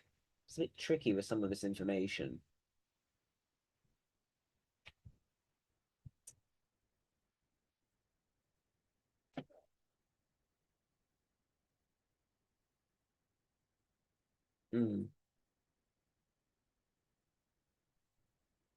Judging panel for America's Next Top Model. Experience. Might look at some of that actually. Shorter podcast Tea with Twiggy, an intimate series featuring weekly conversation with guests. Joanna Lumley and the Plant Lane Page. I will take a look at that, Claudia. Thank you.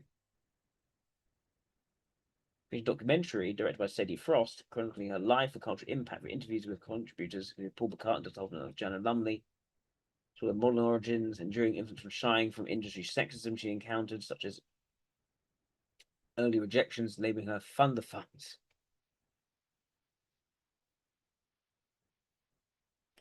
She voiced approval for appetite suppressant weight loss drugs as Wegovy and Manjaro, stating they alleviate retrospective blame on her slender 96 figure for promoting anorexia, although she cautioned about potential long-term side effects while affirming their efficacy if the function is intended.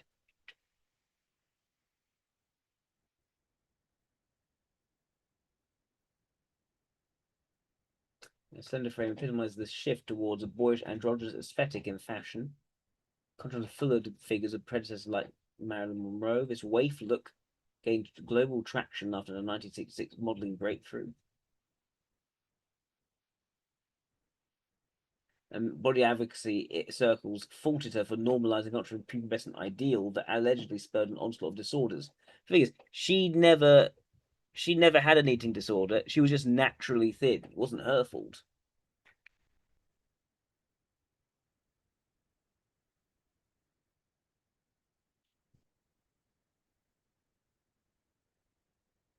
She married Michael Whitney, but he died suddenly from a heart attack. But he struggled with alcoholism and strained relation in later years where no divorce occurred.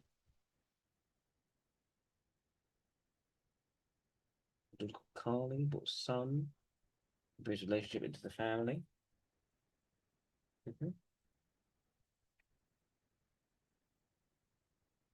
Into the same marriage as 2025 with Lawson. Okay. 37 years.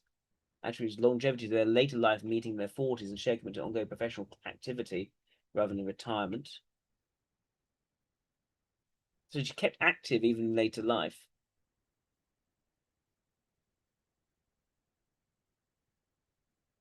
She has maintained a commitment to animal welfare.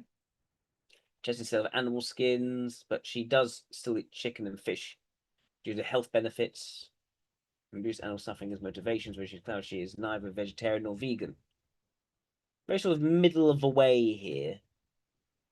Actually, aging, health stuff. Doesn't like interventions like Botox, very natural stuff. Quite a bit of introverted sensation there, potentially.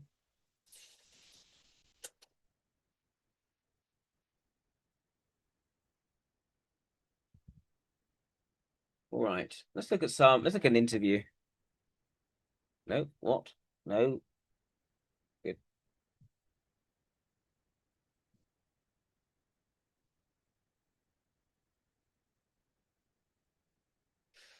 I'm gonna go Twiggy Woody Allen. This is the first thing that shows up. Interesting. Oh, What are your views on serious matters? Not wrong. I don't know. Who's your favorite philosopher?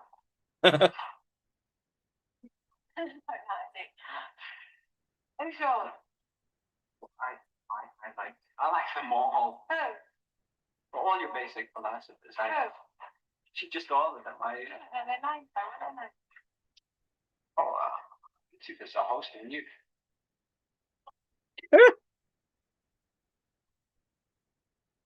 that is funny. Right. Okay. So not the most intellectual, you could say, we're doing.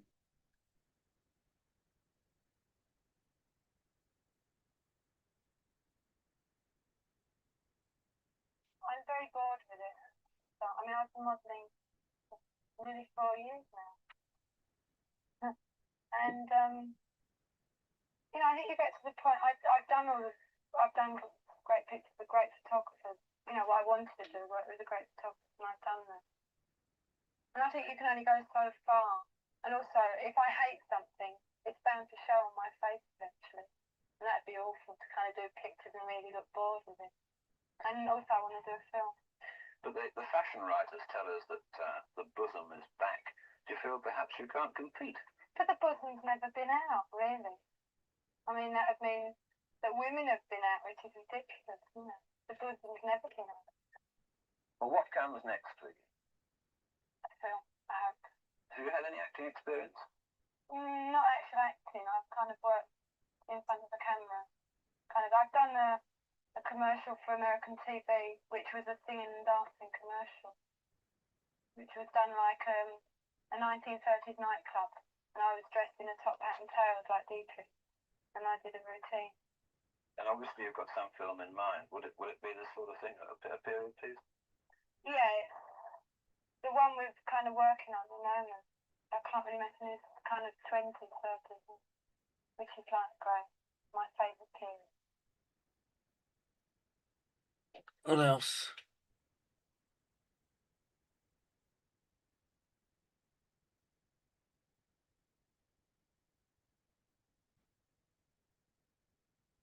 This is a year ago.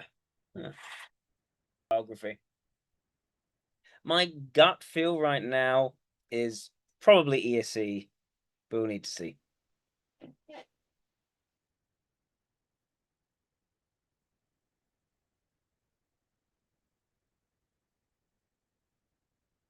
Since being described as the face of 66, Twiggy has led an exciting and glamorous life. She has played many parts: model, actress, singer, wife, and mother. She has had her ups and her downs. But Twiggy's ability to regularly reinvent herself has always made her a survivor. As the world's first supermodel approaches her 60th birthday, she shows no sign of slowing down. She steps back into the limelight, using her image and iconic status to help turn the fortunes of an ailing retail giant. She is also a seasoned traveler, regularly commuting to Hollywood, where she appeared alongside Tyra Banks on the U.S. hit show America's Next Top Model. Twiggy's world really turned upside down 39 years ago, when as a 17-year-old schoolgirl called Leslie Hornby, she packed her bag and set off across the Atlantic. Oh no. Gotta stop, gotta stop. Suspended.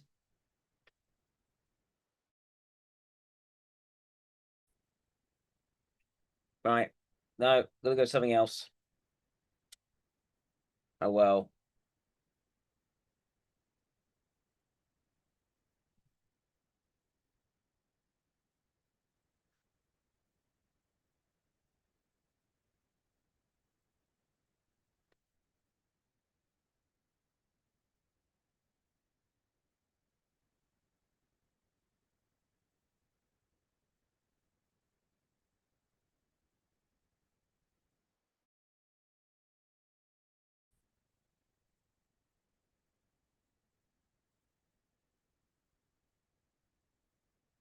Right. Ugh.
All right, we're back. We are back. Hello. Right. So let's see.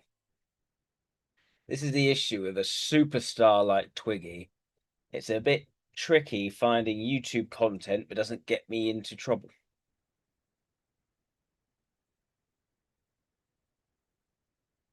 What's this about him defending himself?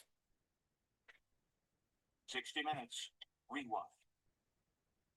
It usually begins with an emotional domestic breakup, parents fighting over the kids, and then in the heat of a bitter Oh, custody battle, this has got nothing to do with Twiggy. No, thank you. Right. What else is there? Any other interview we can see?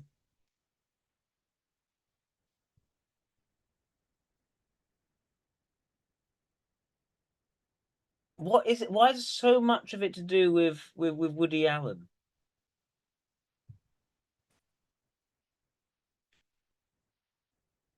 Again, Woody Allen. Do not need Woody Allen. Why? I haven't.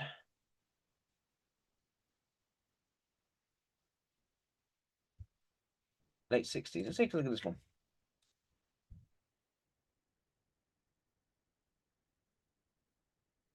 Come on.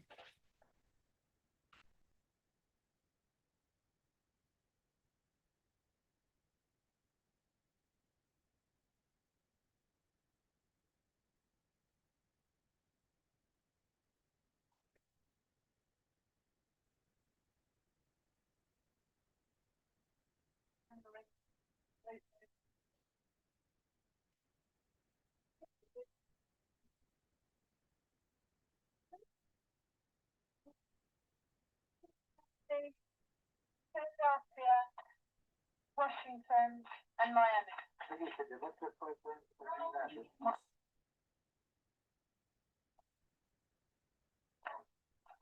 As well as having had a great deal of success in the fashion world, you've also been the butt of perhaps some unkind and cruel jokes. Does this bother you? Why not? Well, I think everybody kind of is made jokes. So if you're kind of quite well known, everybody's going to make jokes of you. But not about your appearance necessarily. Well, you expect it because I'm thin. I suppose I'm a bit freaky, I think. And you just expect to be made that. And if you get upset, you spend your life crying. That's just, the kind of laugh at. Some of them are a bit too. I think I could make up better jokes, you do that. She's quite down to earth as a person. There's a certain blankness, but I think that's sort of a style and it was an affectation or sort of waif look.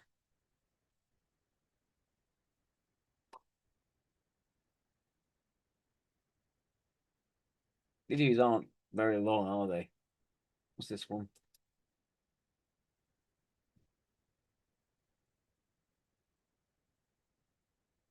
And the second would be when I married my husband Lee. We got married in Stag Harbor on Long Island in America under a weeping willow tree. And it was very romantic and it was the most joyous day. At 75, Dame Twiggy, an enduring icon of 1960s fashion, and whose name remains synonymous with the mod movement, offers a deeply moving reflection on one of the most harrowing chapters of her life. The sudden loss of her first husband, Michael Whitney, an accomplished American actor, died of a heart attack in 1983, leaving Twiggy to raise their young daughter, Carly, as a single mother. Now happily married to actor, director, and writer Lee Lawson for more than 3 decades, Twiggy's courage and determination shine through as she revisits this painful time. The love story and sudden loss. When Twiggy married Michael Whitney in 1977, she was already an international sensation, having redefined fashion in the 1960s with her pixie haircut, striking eyelashes, and waif-like frame. She was adored around the world. Whitney, a charismatic American actor known for roles in westerns like Bonanza and Gunsmoke, seemed like a fitting partner for the supermodel who was already branching into acting and music. Together, they represented a glorious transatlantic pairing, an English fashion star and a Hollywood cowboy. I think I was probably the first working class models because most models went, came out of school, went to finishing school and became models. Exactly. So I didn't do I was at grammar school and very happy doing that. And then somebody saw me and I had my hair cut and that To grammar school. That was it. Their happiness grew when the couple welcomed their daughter, Carly, in 1978. Twiggy often described motherhood as one of the greatest joys of her life, and the family appeared to embody stability amidst the whirlwind of fame. But behind the scenes, Whitney struggled with personal demons. Reports of heavy drinking and turbulent behavior began to surface, and Twiggy later acknowledged that their marriage was far from perfect. In 1983, tragedy struck. Whitney collapsed from a massive heart attack at just 52. The suddenness of his death left Twiggy devastated and unprepared. She had been married for only 5 years, and at just 34, she was faced with the unimaginable, becoming a widow and single mother overnight. In later interviews, Twiggy admitted that coping with her husband's death was, quote, very tough, calling it one of the darkest periods of her life. She was forced not only to grieve privately, but to shield her young daughter from the harsh realities of loss. Picking up the pieces. In the aftermath of Whitney's death, Twiggy's focus turned entirely to Carly. With the glare of fame never too far away, she made the decision to step back from the fast-paced world of fashion. I want to see an and actual entertainment interview, not in order this. to provide It's not quite. That's what I want. Hang on. See what else there is here.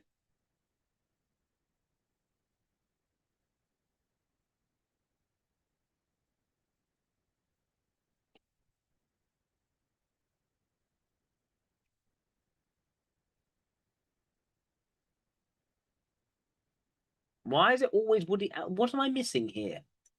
Twiggy, Woody. Is it? I don't know.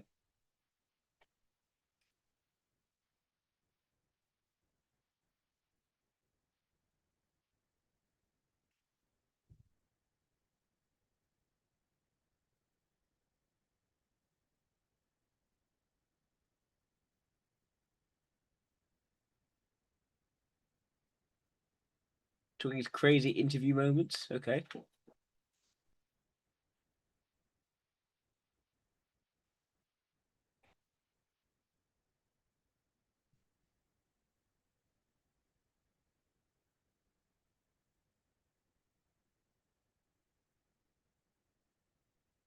Trying to get crazy.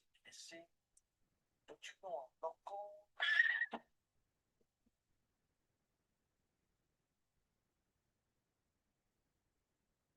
Is this even? What is this? Say that you, Marilyn Manson, minds being a scapegoat. Is that an issue to you? Space Ghost. Scapegoat. This isn't. This is not the right person. 5 things I would tell my younger self. Number 1, do as you would be done by, because if you are good to people, it will come back to you. Trust me. Number 2, never go to sleep at night with your mascara still on. Not good for the sheets and not good for your skin. Number 3, Very basic don't stuff. try to bungee jump. Number So basic. There's no such word as can't. If you believe you can do it, you can. Just go for it. That is the extroverted intuition mobilizing showing. Very basic stuff. Again, suggest DSE.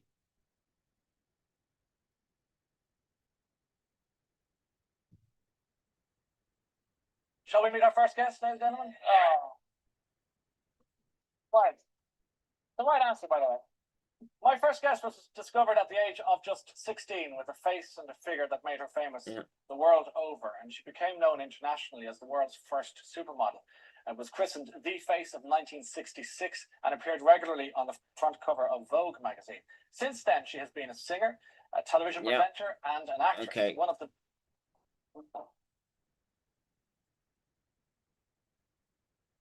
This looks was done in the 90s. I didn't know what to expect when I met you just before we came on. Gosh, you look gorgeous. Thank you very much. No, I'm just going to get that out of the way now. For a young man like you, that's very kind. Oh yes. Yeah. Listen, you were the face, as I was saying in the introduction, Twiggy, of the swing, swinging 60s. I was. World famous at 16. And it kind of started in the chair in a hairdresser's, didn't it? It did, yes. I was sent there to have my hair done to do a test shot. The people thought I was going to be too small for modelling, which I was, because most models are 5'11". And the hairdresser saw me and he rang his photographer and said, I've got a girl here, I want you to see, I want to do my new haircut. So I went to see him. He said I'd never been in front of a camera. He sat me in front of a camera, and I already had all those painted eyelashes and things that I did myself. Not at school. I was good. I didn't do it at school. And he took some test shots. Yeah. No, I didn't have the short hair. I had long hair. At that time. And he rang the hairdresser and said, she's photogenic, do the cut. So I had my hair cut in that little boy bob. He hung the picture in his salon. I went back to school, and a big journalist in London for one of the national papers saw it and said, I love the haircut, but who's the girl? Yeah. And that was when my life changed. Look at the photo. I mean, ladies and gentlemen, just want to share this iconic picture. I mean, how beautiful you look. But I was a baby. Yeah. You were on the big screen. This year, it's 40th anniversary. But it's my 40th anniversary of being in the business. Yeah. 40 years. Yeah. Okay, well, we'll talk a little bit about that later on. But what a gorgeous photo, and quite unconventional. You were skinny at a time when models were curvaceous. You were a working class girl when models were generally kind of considered. I was the first working class models because most girls became models if they were middle or upper class, and they modelled because it was something to do when you left school, and then they'd meet their rich husband, get married, and that was how it was. Then I came along. And you changed all of that. But the 60s changed all that. Suddenly you could be working class and do things. And actually, there were a lot of, in the late 60s, there were a lot of upper class or well-spoken actors who suddenly lost their accents and Yeah. became much more working class because Mm. that was like the fashion. Yeah, the Mockney. Sort of thing. You know, Michael Caine was from that era. He Yeah. was very working class, and you know. And what about the party scene? I mean, did you let your hair, well, not let your hair down? I think really, because I mean, not that I'm a killjoy, you know, but I was really working hard. I mean, there is this thing that models don't work hard. The hours are really long, and I was traveling the world. I only did photographs. I didn't do catwalk because in those days, if you were a top model, you were a photographic model. Mm. So I spent my time between New York and Paris and London, Milan, and it was great. But I was reading about you at one point going to a party in LA, and I got the impression you were kind of shy almost, surrounded by all these faces. When I first went to America, I was 17. And that whole thing had happened to me, which was extraordinary. And there was one party that I think Sonny and Cher threw for me. Sorry, I didn't mean to name drop, but No, they it's okay, did. we'll catch it. And suddenly there was this roar of a motorbike, and I turned round, and this guy kind of came up onto the grass because it was in their back garden, some of their big, huge lawn, and he jumped off, and it was Steve McQueen. Great. And he came over and asked me to dance, and I was so shy, I said no. You turned him down. I did. But I was only 17. Yeah, but he's Steve McQueen. No excuse for that kind of carry on. But I mean, that's kind of gives us an example of the kind of thing that you could have got involved in, but you kind of kept your powder dry, as it were. I did really. I think I had a very loving mum and dad, and my dad was from the north of England and very sensible. And I kind of listened to him, you know. And yet it was 66, and we talk about swing in London, and you know, even the Austin Powers sort of feel to it, as I think that's been remembered in more recent years. You were the face, and England won the World Cup, hadn't they, that year? So there was a great sense of England resurgence and what have you. And the Beatles were the music. Did you pal around with the Beatles? Or they? I met Paul McCartney in 1968. Because a certain gentleman called Ken Russell wanted me to do a film, and he wanted, brilliant director who did Women in Love and The Devils, and eventually we got to do The Boyfriend, which was my first film in 1970. I did that with Ken, but he had another project that he wanted Paul to do the music. So suddenly, at the age of 17 and a half, I had to go and have a business lunch with Paul McCartney, whereas 3 years before I'd been one of the screaming teenagers. I had to be very sensible and kind of sit there, and I had to go out and bite my finger at the end because I couldn't believe that I'd actually met him. But we're still very close friends. I love him to bits. And you would have been one of those screaming teenagers. Yeah, absolutely. Linda was one of my best friends, and I loved her to bits. You mentioned the boyfriend, the movie you were in. We've a picture of you in that film, because a lot of people will say Twiggy model, end of story, for those who didn't realise that you went on. But you were only a model for a short amount of time. I only modelled for 4 years, and then that shot from The Boyfriend, I met, as I said, Ken Russell. He cast me in The Boyfriend. Yeah. And from The Boyfriend, I went on, you know, I decided at the ripe old age of 20 that I was going to. I know, I thought it was that.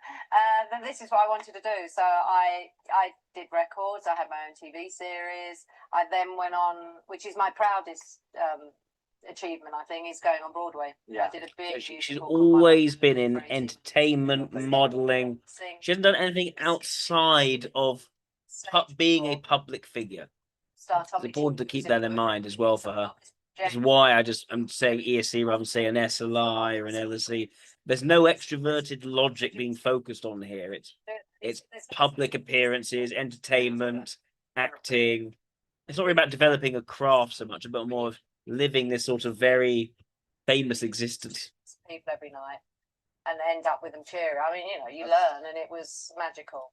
I just want to talk about the modelling thing now, because the name Twiggy, I presume, was a stick related. Legs. Stick legs, like skinny little. They're under there somewhere. But in terms of what you were kind of against the tide, in the sense that there was a more curvy sort of modelling. Well, I think that goes in cycles anyway, don't you? Well, look at it now, for example, where you have to look like, pipe cleaners to get on the catwalk. Well, you know, it's that double. You know, it's true, but it's that double thing. I got blamed for anorexia. What are you doing? I just did this face. Though. Be a model now. He's got the physique, hasn't Let's keep going. Well, I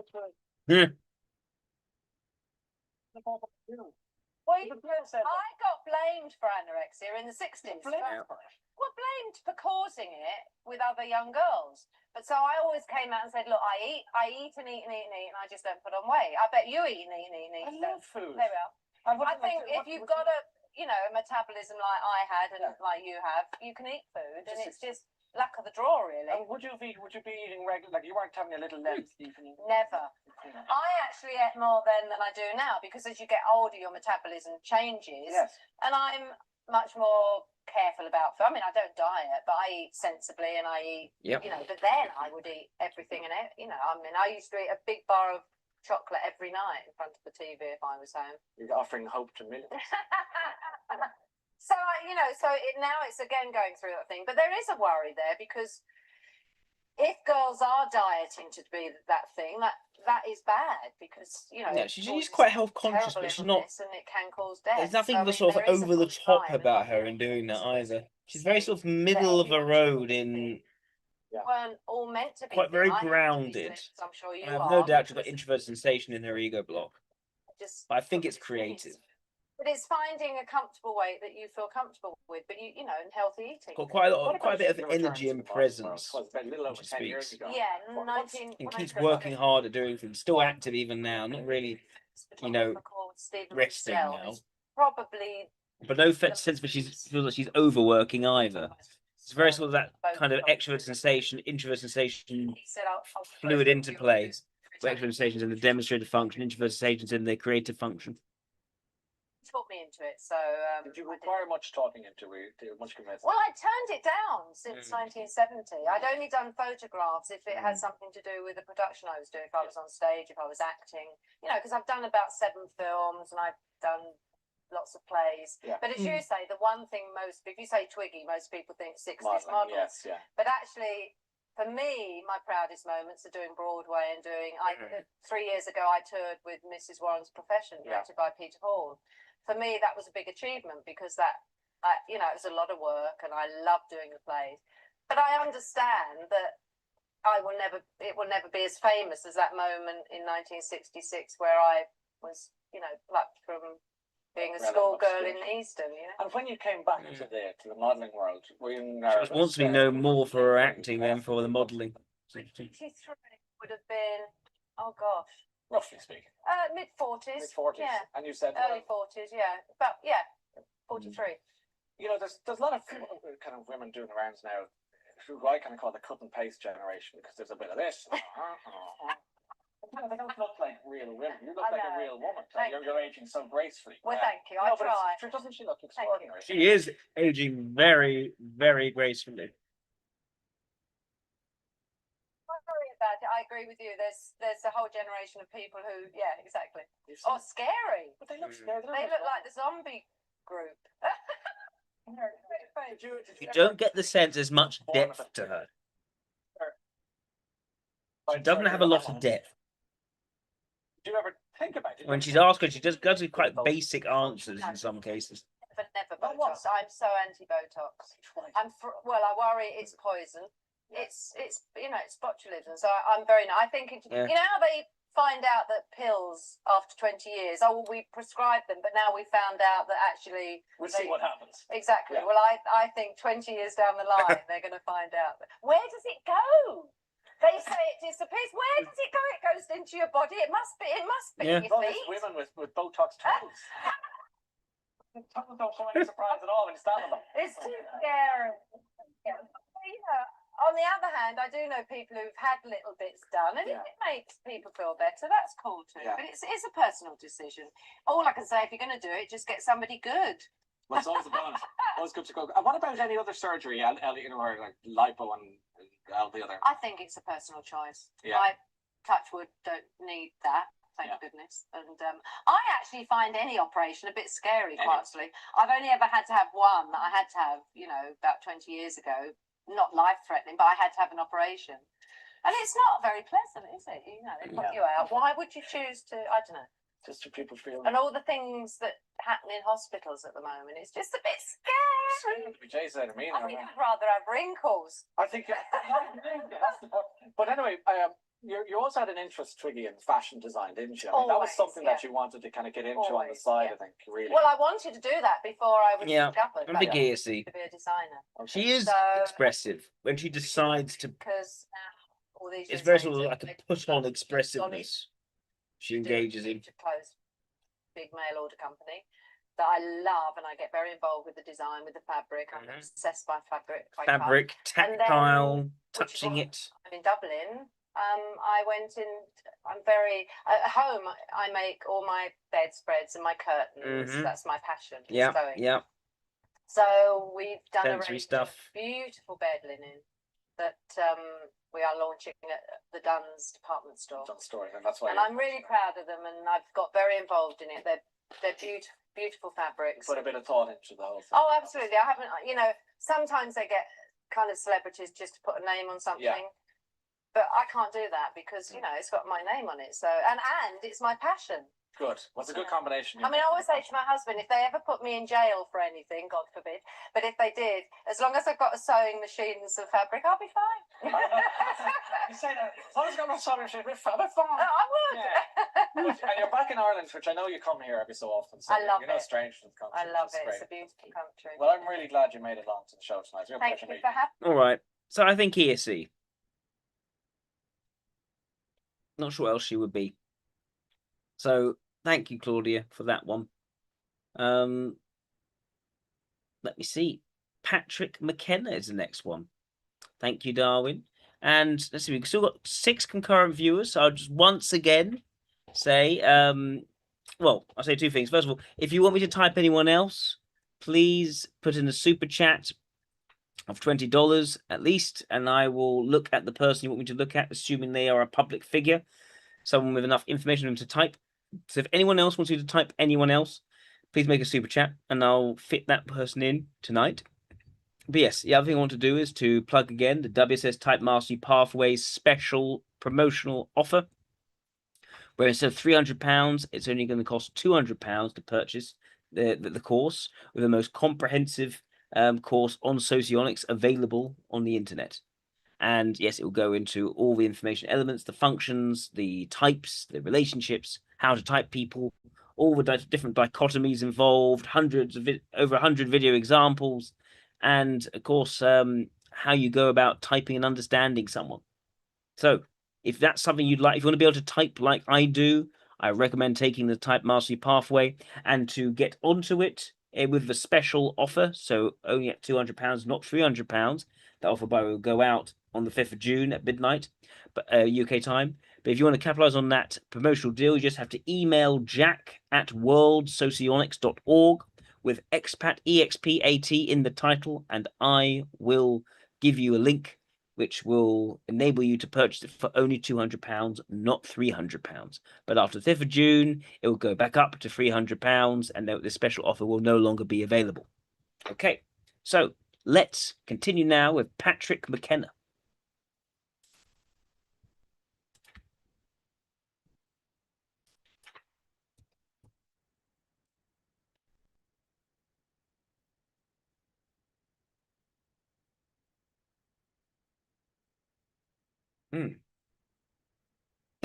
So, Canadian comedian and actor.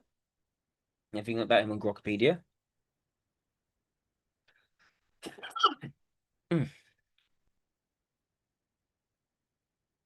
Born in the 1960s, Canadian comedian, voice artist, best known for portraying the awkward and enthusiastic Harold Green on the long-running sketch comedy series The Red Green Show.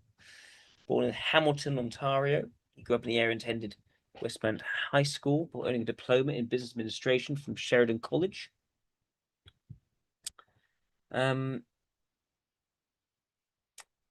He's earned widespread recognition for his comedic timing and character work. He also gained acclaim for dramatic roles, notably as investment banker Marty Stevens, who has versatility across genres. Throughout his career, he appeared in numerous television projects. Okay. Beyond acting, he's performed as a stand-up comedian, headlining tours across Canada, contributed voiceover work on documentaries. He's a committed philanthropist, serves as a spokesperson for organizations such as the Golden Horseshoe Marathon. Okay.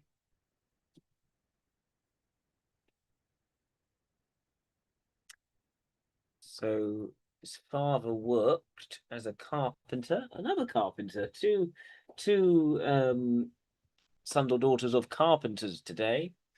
Find stability for the family.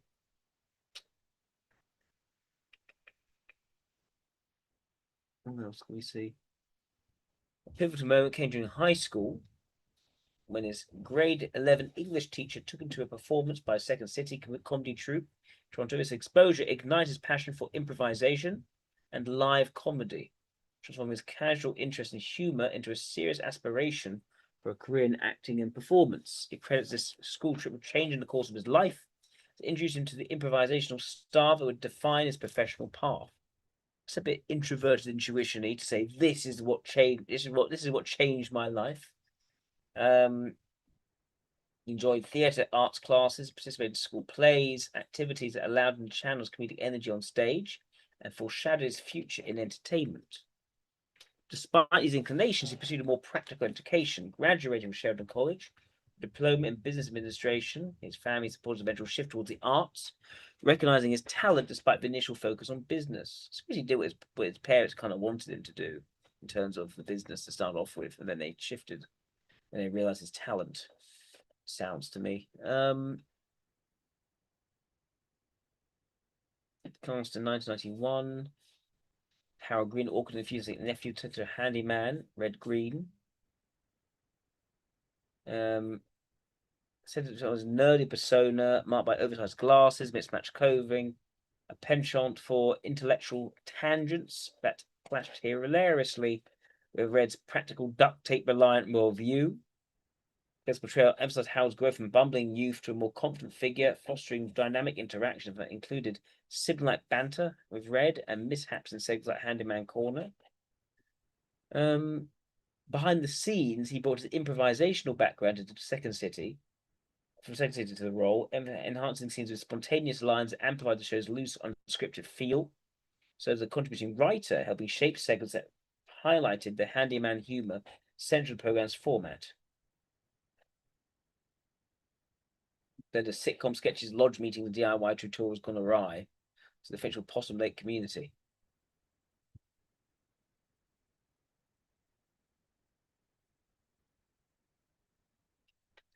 He expanded his acting range to film with notable roles in Robocop television show.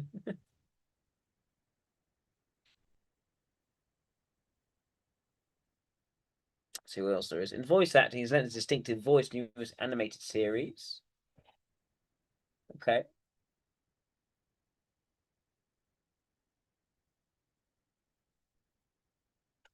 What else is there? Personal motivations and interest. His involvement in charitable activities stems largely from his personal experience with adult ADHD, which he was diagnosed with in the late 2000s after years of undiagnosed challenges affecting his career and daily life. His diagnosis was to seek greater understanding for the 2009 documentary ADD and Loving It, where he openly explored the condition's impact on his life and to demystify ADHD for others facing similar struggles. His support for children's hospitals reflects deep local ties forged through his upbringing and long-term residency in the community around Hamilton.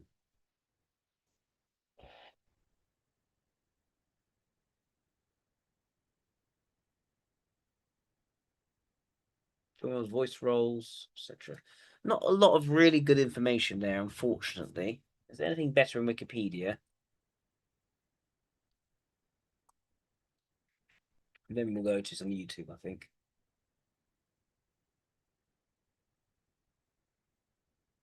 Right.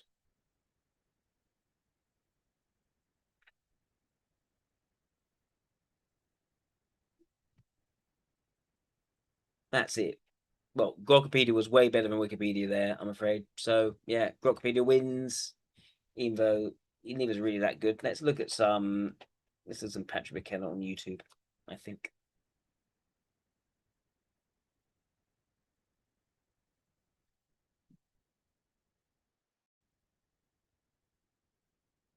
Ooh.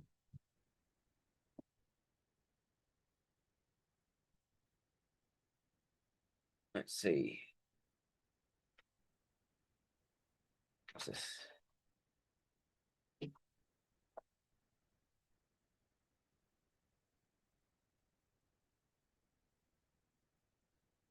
Come on. I've been reporting for Katie Chats here at Smithy TV in downtown Toronto with actor Patrick McKenna. Thank you so much for coming today. What inspired you to become an actor? Actually, probably my ADHD, just the fact that I was bouncing around all the time showing off, and I better find something to do with that. So I went to Second City and So lots of energy in this guy. had an audition, and suddenly I was in the group, and suddenly I was an actor, and I was 21, getting married a month later. And how was working at Second City? How did that prepare you for your career as an actor? It was fantastic because it prepares you in the sense that you get to discover who you are because you're improvising. You're just making it up as you go along. So no one's telling you how to think or telling you what's funny. You're discovering it. The audience is responding to your work, so it does something they tell you right away. So you educate yourself pretty quick. So you learn to read a script differently, to live in the moment of the script and all those types of things, work with the cast, work with the figure out the dynamics of scenes. So all those things that I never had in training for, I never did go to school. Just kind of fell naturally into the rest of the progression. When Red Green Show came along and they were handing me scripts, suddenly I had to learn 56 pages in 3 days. It was very much like improvising. I just understood that just the scene, fun like that, and fun. So I started to discover I could learn lines very quickly. I could hit moments quite quickly. I understood character. So Second City was the best school I could ever have possibly went to. And you've spoken a lot on ADHD and getting it as an adult, or being diagnosed as an adult. What has that whole experience been like, being able to impart your experience to others? That's probably the best thing I've ever done, because when we do these seminars, we'll have 1,200 people who are there because they think they're there for their husband or their wife or their son or something, and they discover it not only them, it came from them. So you see people who come in with some kind of concern, 2 hours later they walk out with an answer. So the immediate reaction of somebody incredible. The closest thing I've ever come to being like a gospel preacher, where people are just thunderous in this new revelation of who they are, why they are, the problems they've had in life, they can now apply something towards it. It's been the most rewarding, remarkable thing I've done.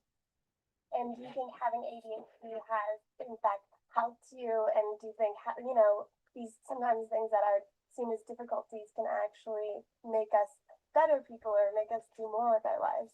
For me, it certainly has, because it allowed me to, ADHD is particularly great for improvising.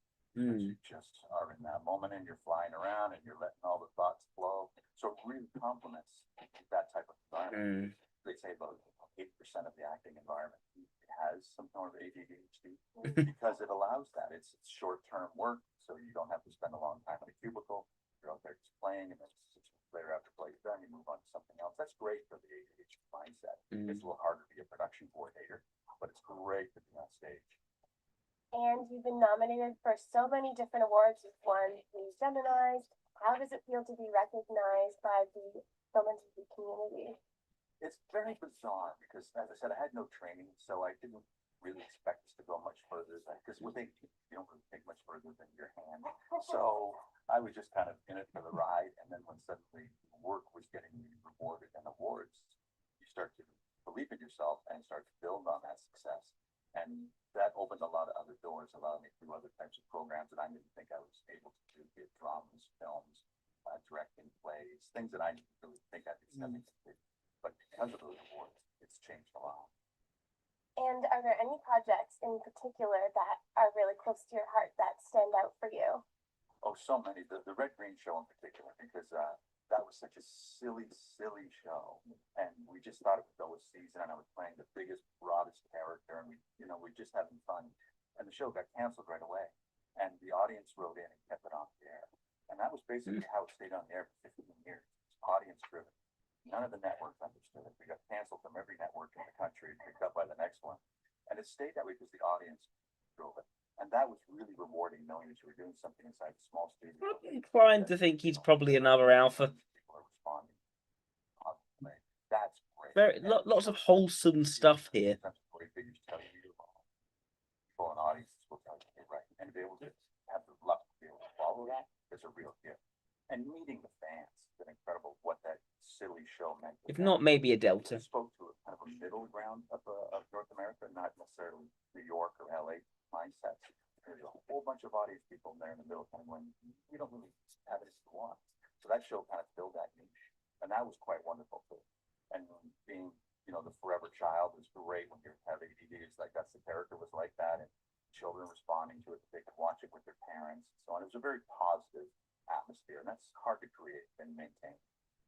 and we touched on it a little bit, but can you tell me a little more about your acting process and when you get a script, how you approach it? Well, I wrote the script that I just read it. Generally, as I just get an idea of the story, and then I start thinking about where's my character in the story, what spoke am I feel, what's my responsibility in the story. So I don't make it about me, the actor. I make it about the character. Always focusing what the character has to do and his necessity in the story. And then I start to just believe in that, and build on that, and then I start working on the lines, just letting them flow a little bit. And then because of the improvisational background, I just once I memorize the lines, I just try to say them a bunch of different ways. Just walk around. I'll say them angry. I'll say them funny. I'll say them still like a different voice. I'll walk around just to try it on to see what fits, what still tells the story without being selfish, but somewhat original at the same time. And what do you have coming up next? Do you think you'll do some more theater, or are you going to focus more on TV and film? Well, probably a lot of TV and films coming up in the next little while. I just wrapped out a series that got picked up immediately called Hard Rock Medical for TVO and Australian television. So we did our first season, and it hasn't been aired yet. They've already picked up the second and third season. So we'll be back up in Sudbury, Ontario, shooting that during the winter, which is fun. So that's going to take a long time, which is great because I get involved in that as well. That's one you can't just get into the board. You can kind of say, you know what I want to do? And they go, sure, if you're willing to come to Sudbury, you can direct. So that's probably going to take a lot of time. And also, very calming to listen to. Still touring the country in North America, basically. Board of education about them. As well as starting us a new web series called Patients. And what advice would you give to an aspiring actor? Do everything. There is nothing you can do to harm your reputation or career in Canada. Do commercials, do films, do web series. This is a very boring interview, though. There's some better interviews, isn't there? And where's the best place to find out more information on you and all of this exciting work that you're doing online? Take a look at this. ADHD. Ooh. Okay. And then I remember I was in high school and I was just bombing, man. I had no direction whatsoever what I was going to do. And grade 12's coming up, and you're supposed to know if you're going to go to university, college. I'm lucky I'm making it to class today, man. I don't know what I'm going to do. So they're like, well, maybe you're an extroverted kid. Maybe you'd like to join some theater. You should be in the theater. You're so extroverted. No way, man. It's hard enough wearing helmets. I'm putting leotards on. That's one step too far right there, you know. It's like, well, not all theater's like that. There's a lot of different kinds of theater. And he took we're from Hamilton. He took a school trip to Toronto to see Second City. I never heard of Second City. This is when SCTV was just getting started. But I'm sitting in the audience and I'm watching it on stage. John Candy, Martin Short, Catherine O'Hara. They were just young actors at this time, you know. And I was like, oh my God, improvisation. This is fantastic. This is great. That's what I want to do. A lot of expression going on here. You go to theater school, and it's just like, oh, you said school again. Kind of blew it for me there for a while, you know. But I was so excited because improvisation they're just making it up as they go along. And no one's telling them to shut up. This is pretty good. And they're getting paid. This is good. Oh, this is good. This is good. So my fiance, who was soon to be my wife, and I thought, we'll open our own club. Because no one can fire me then. I had no self-esteem whatsoever. Because those are really the things kids need. ADHD kids need to thrive. But to survive and possibly thrive as an adult is just friendship, self-esteem, success in a direction, and very wholesome stuff again. And one kind of leads to the other. I had none of those. You know, so you're just kind of floating alone. I really didn't think anyone would find me funny or that they would actually ever hire me, that kind of thing. So what I did was we both ended up going to college for hotel and restaurant because we were going to open our own place. We'd figure out how to do this on the business side. And at night, I worked at Second City on the door as the night manager, watching the show every night of what would be going on. So one day, the director comes in and they're having a national touring company, which is anybody can audition anywhere in the city for a place in this company who will go out and do Second City shows around the country. Oh man, that's great. You know, so he says to me, "Can you set the theater up tomorrow for 200 people to come in and do this?" And I said, "Great, yeah, okay. Can I get on that list?" Mhm. You, because to them I was just a doorman. They had no idea what I was thinking, what I was afraid to say out loud. And he went, "Yeah, it's anybody can come." He puts me on the list. Okay, great. So I show up the next day. True enough, like just jammed with people. And what they would do is they'd say, "Okay, you five, come on up here on stage." And they would do just like the group did beforehand, play some games like that. And they'd say, "Okay, great, sit down, next six come up." And they would do this and say, "Okay, you two stay, you two four down." And they did this all afternoon till finally there was only 2 spots available. There was myself and another guy on stage. He went, "Okay, great, everyone else can go. Thank you very much." And we got the job. And I'd never been on a stage in my life. I was just an extroverted, loud guy. And suddenly it's like, "What? I just got hired to be an actor? Oh no, my fiance's going to keep me." I don't like this at all. The other guy, he was like a 16-year-old kid. This Mike Myers. You ever hear him? Yeah. Mike was there that day, and he got hired as well. So I don't know whatever happened to him. I'm sure he's fine. But it was improvisation that brought us all together. It was incredible. Like at that time, kids in the hall were at that audition. You know, it was just jammed with people of that era who were working, and I got the gig. I couldn't believe it. Suddenly, I was well. Thank you, but I didn't. I didn't know what to do about it. I was there for like 2 years, having a great time. Audiences were enjoying it. I was enjoying it, and then the producer, she wasn't all that keen on me. The director and everybody thought I was okay, but she wasn't all that keen on me. And she called me up to her office one day and said, "I know you think you're pretty special, and but you're not. You're not. You're just kind of loud. I think this is probably the end of the road for you. It's been fun, but when the show ends up, that'll probably be enough for you." And I was just heartbroken. I was devastated.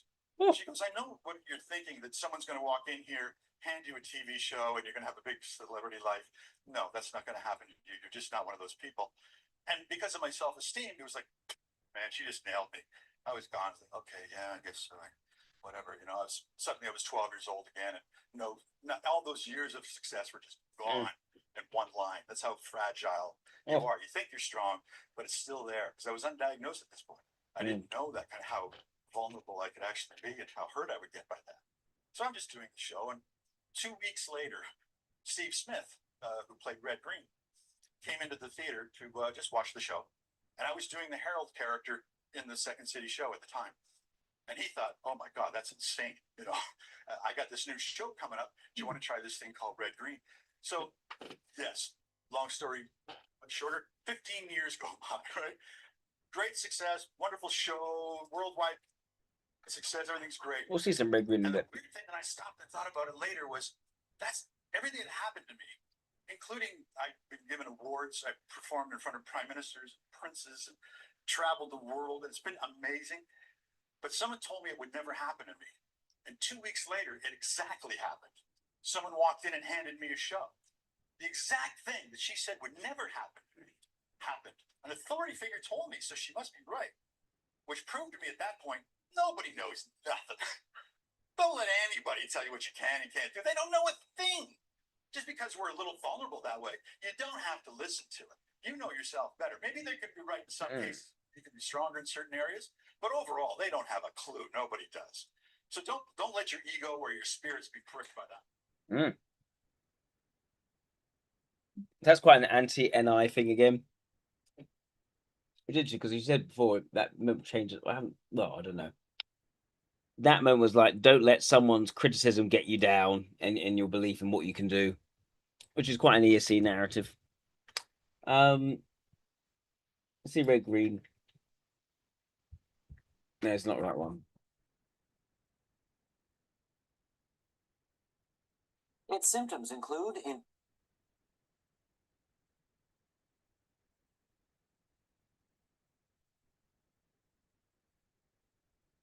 Let's see. Let's do Harold.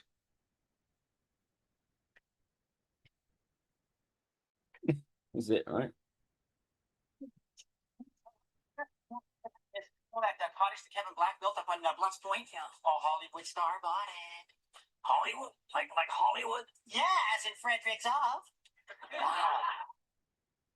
Fantastic, a Hollywood star right here in Possum Lick. And the rumor is it's like Tom Hanks, Tom Cruise, and Sandra Bullock. Oh, Harold, come on, relax. relax. They're just people, okay? Movie stars are no different than anybody else. I don't know why everybody has to treat them special. Like if Sandra Bullock comes up to you on the street, what would you do, girl?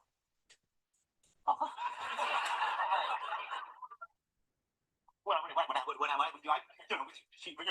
Girl, me, polite, and she,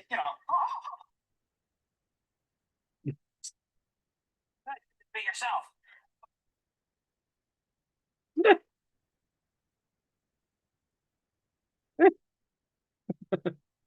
Okay.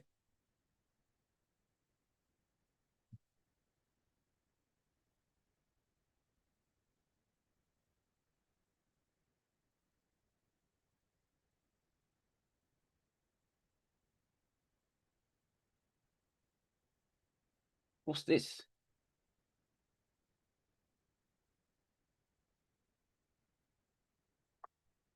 Well, hello, Steve, and happy birthday. You know, it's a special occasion, Quite a so bit older I now. thought, well, I'm gonna write you a special song. I don't play guitar, really. That's the sad part of that. That doesn't mean I'm not gonna, tell you how I feel and how heartfelt excited I am about your birthday, and exactly that you've spent the point. If we could just have come on, I'm talking to Steve. I'm talking to Steve. I'm talking to no. I want to no. I'm sorry. Okay, I'm sorry. This would just be a second because AGP.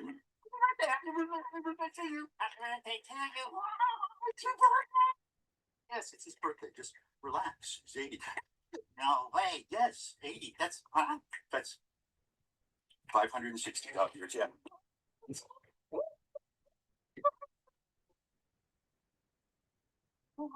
80 years old. You've seen so much. Oh, listen to Beatles. Listen to Beatles. And Space Shadows. Oh, John, you silent John. You're there for real, John. Rocking me. And so much more. You've done so much. You wrote books. You've been writing books. You've been on these 4 TV shows. You made so many families along the way. You're such a good family as well, right? With Aunt Bernice. You like her, don't you? All these years, you still like her. The point is, she likes you. That's odd. That part. Aunt Bernice, call if you need help. Call if you need help. No, he won't need help. He's 80 years old. They're very happy together. But a lot of marriages work out that way. I'm married now. Why didn't you tell me about all the stuff I'm supposed to know? We've had so many good times over the years, you and I. We've shared different places. We've gone different places. This is what it's all about. Just this puppet interrupting him. Okay. I'm sorry. Sometimes you just. Okay. Okay. It's a bit much. Anyway.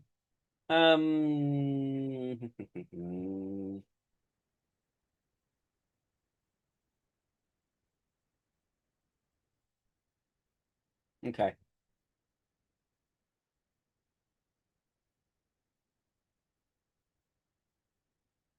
Is it Innovation Nation? Let's see. Our last speaker for the lunch break is an actor, a comedian. Can I have his slides up? Patrick, can I...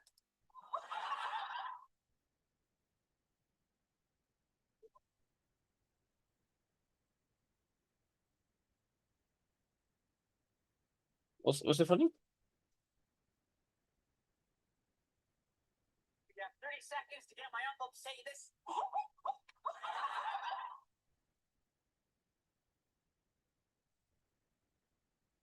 What's going on?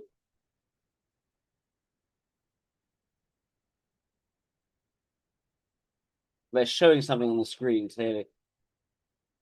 It's involving do some sort of ventriloquism.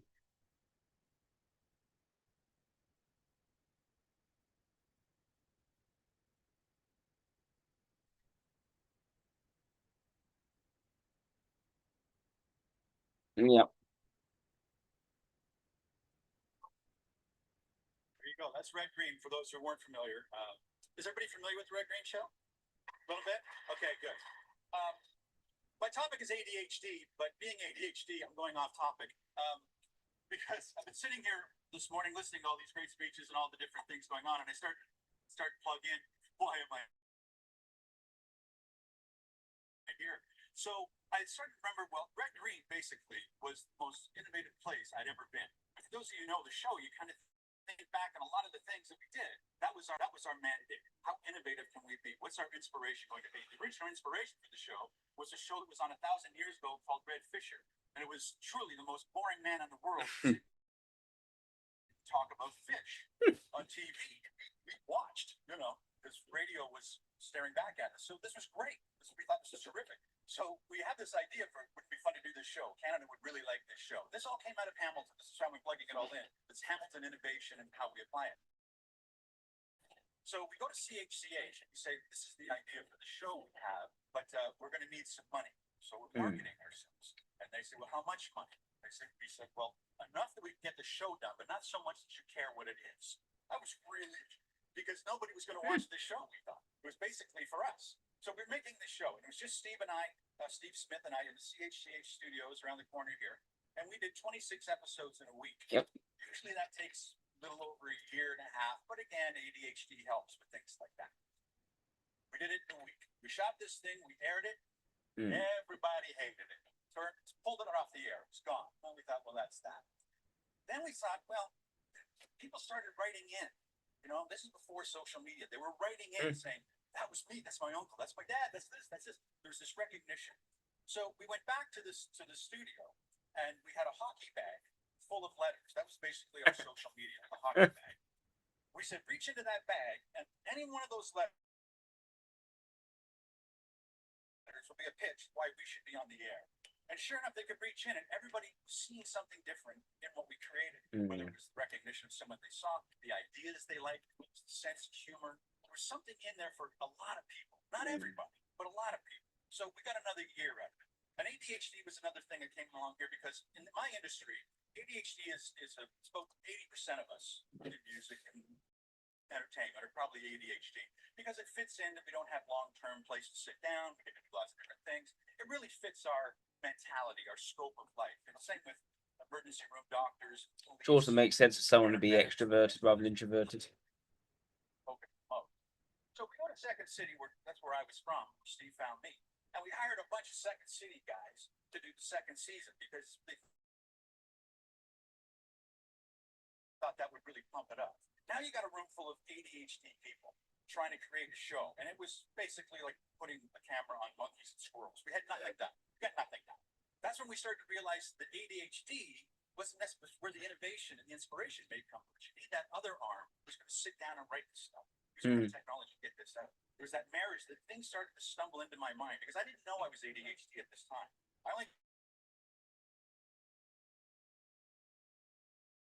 5 years ago making a documentary about ADHD. And I was thrilled because I thought I was weird all my life. But it actually gave me who I was. It started to be more specific of who I was. The show was suddenly fitting so wonderfully for me. And the idea that he's been given this category which makes sense of his life, and that's really completed an aspect of him. Whereas he was sort of this big goofball, but now he knows he is ADHD. It makes total sense. The expert has given me this thing so that I know who I am and what I'm about, and I can talk about it. Which I think is very easy. Introverted logic suggestive.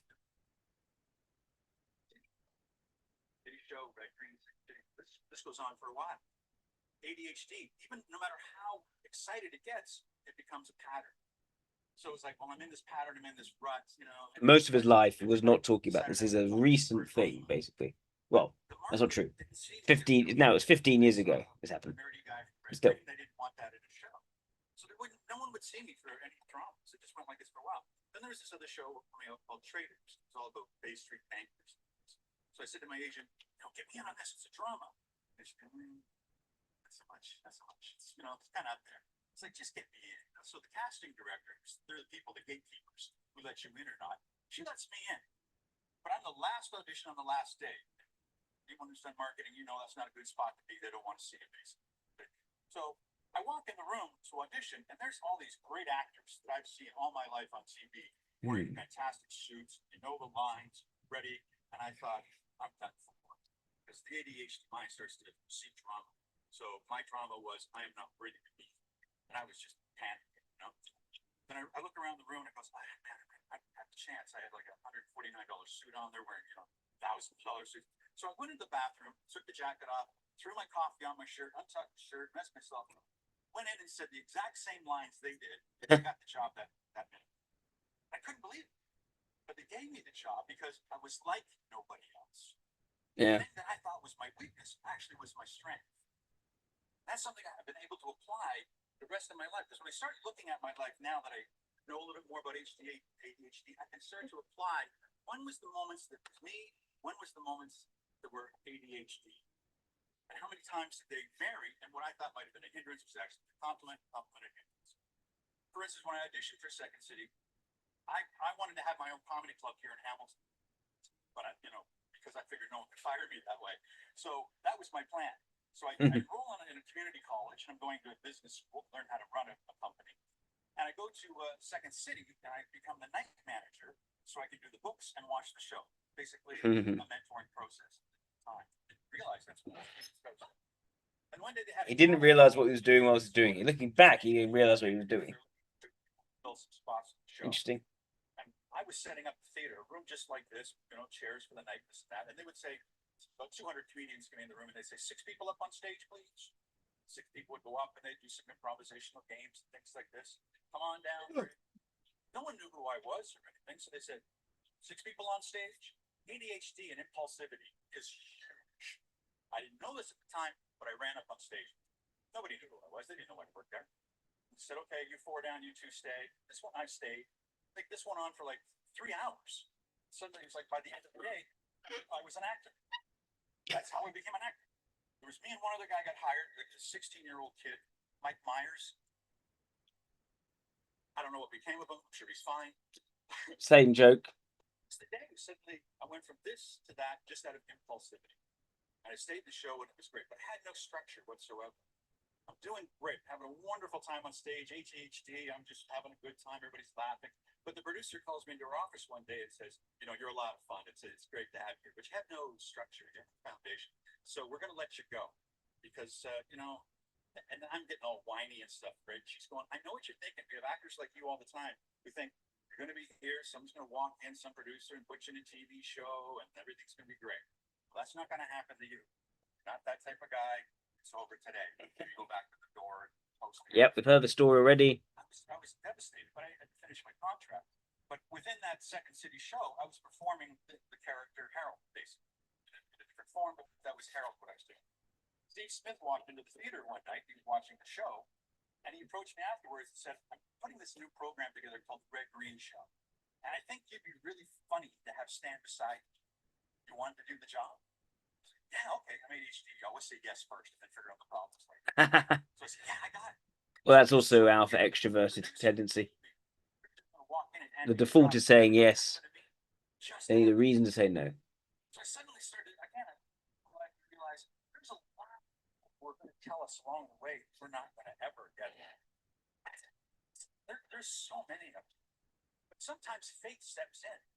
And if you're ready when fate and that happen at the same time, if they collide, and you're ready, man, show off. Just show off. And suddenly you're in a position that you didn't think you'd ever be in, and you're commanding it. So now I'm on the Red Green Show, and everything's going fine, and I'm doing executive producer. The Red Green Show is the longest lasting live action comedy in history. We're on the air for 15 years. That's longer than MASH, longer than Seinfeld, longer than any show in history. It's the show that came out of Hamilton. Because, well, I'm very proud of it, sir. But along the way, everybody told us we sucked. It's an ongoing story. People are negative. People say it will never work, and it does work. It's that NI rejection in favor of any. That's great. Fired. Then we're kind of we're running out of networks. Yeah, I'm leaning ESC for this guy. We got 2 ESCs today. No, that's not our show. And it wasn't their show. But it was terrific because, again, sometimes you don't know what fate is In doing. a way, he talks about his stories and who he's met and his amazing experiences. It's a bit similar to Twiggy in that respect. And Air Force, they walked into CBC and said, you know, our lead-in show should be that red-green thing. That's our audience. They went, oh no. They went, oh yeah. And they don't have power to do that. That's how we got on CBC. None of our persuasion, nothing else. A mentor took us there. It was up to us to stay there. And we eventually started to outnumber them with numbers and audience build and so on. And then, of course, CBC runs around going, oh, yes, we discovered them. Yeah. That'll happen in your life, too. But you got to hand it over because you never do anything by yourself. It's all this combination of things that happen sometimes. And when it came to the show of, well, is it just going to live in Canada? What do we do with this thing? Because, you know, we have a certain number. It's not a large audience in Canada. So what do we do with this? How do we get into the States? That was always the question. How do we get into the States? So we'd go to these television conferences and people would just walk by us and ignore us. Our first sale we made to Turkey. That's what we sold the show first to Turkey. And we were thrilled until they told us the reason they bought it is because there's no women in the show. Okay, we'll take the sale. We're not proud of it. We're just saying we'll take the sale. But then we can kind of say, yes, we're international. Do that. We can boast on them. We're international. And then suddenly that led to another sale. And then Detroit PBS, just on the other side of the border, there was enough Canadians watching it that they bought it. It was very inexpensive to buy this PBS show. It was terrific. So suddenly now we're on in the States. We can say we're on in the States. We're in a small print Detroit. That's it, you know. But we could build on that because PBS is a whole bunch of what Dave was talking about this morning, clusters. Each PBS station is an individual. They're not a group necessarily. They're under an umbrella, but they're all individual. So Detroit will buy us, maybe Buffalo won't, or Des Moines won't. So Something else areas started to buy us. to see from him. That Toronto wasn't buying us.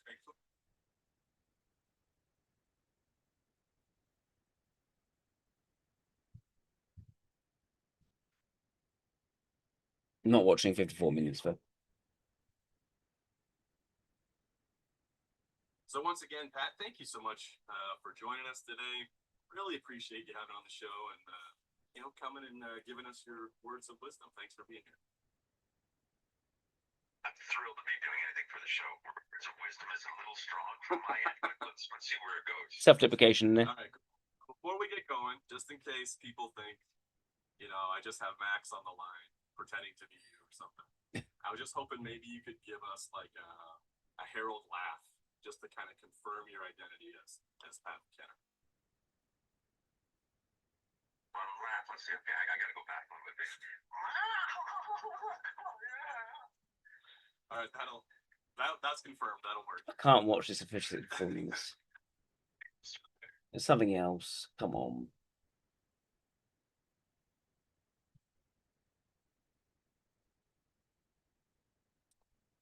This might be better. Why, hello. It's me, actor-comedian Patrick McKenna. You caught me just enjoying a few minutes with my favorite magazine, A Taste of the Kawarthas. Oh, it's a wonderful edition this month. Candace Olsen on the cover. Wonderful, talented person she is. Fantastic. Oh, there's a little article about me in there. Oh, well. You know what? I want to say thank you to Jay Cooper for taking the time to listen to me and actually make sense out of what I said. You did a wonderful job. I learned stuff about me in here. Yeah, that's wonderful. It's a terrific magazine. I really want to thank everybody for being involved with it. And also the people of Peterborough who always welcome me up there so warmly when I'm doing the cluster photo shows with Linda Cash. Fantastic Linda Cash up there as well. Taste of the Kawarthas. I had a taste, and I'm not finished yet. Did that sound weird? That sounded kind of weird, didn't it? Maybe we can edit that last part out.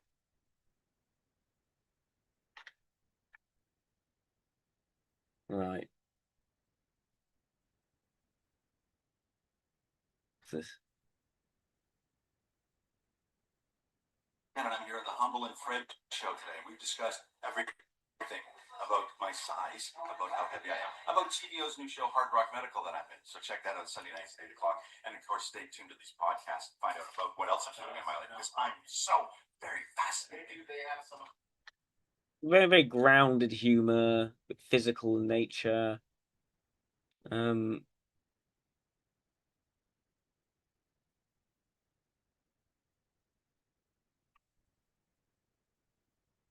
What else can we see of him? Problem child. Again, lots of ADHD stuff. Oh, see this. What is the secret to your outstanding success? And I say, well, I get my people to focus on what's really important, the most important thing in the world. That's right, me. You see my picture, it's all over the city. It's on billboards and buses and transit benches, you know. More people sat on my face than Tiger Woods at a skank expo. That's true.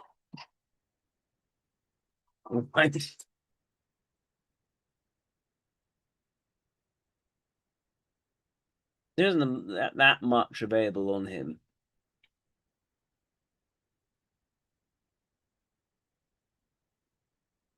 Life lessons about flies.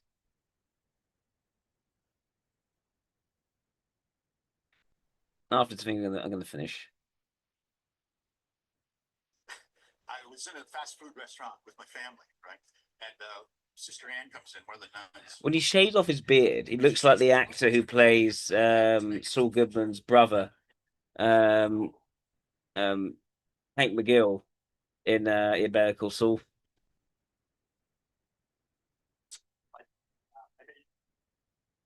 Yeah, Michael McKean. He looks like Michael McKean when he shaves off his beard. I'm listening for a little while, then I see a fly across the room kind of bouncing against the window, you know. So I start kind of laughing because that's happening over there. She looks, what you, never mind that fly, Mr. McKenna, never mind that now. That fly can't get out there. I said, well, you know, if someone opens the window or opens the door, maybe it could go. She said, oh, so it's not that the fly can't get out. It's just that it's difficult. I said, yeah. And she goes, now what were you saying about math? Oh, that's good. That's good. It's not can't, it's difficult. That's a very different term. Can't and difficult. Because can't is finite. I can't. The end of discussion. Difficult means I'm going to have to put a little effort in. Possibilities. If you work hard, you can do anything. Extrovert intuition with extrovert sensation being assumed in the demonstrative function. Finding that way to find the power. Again, ESE.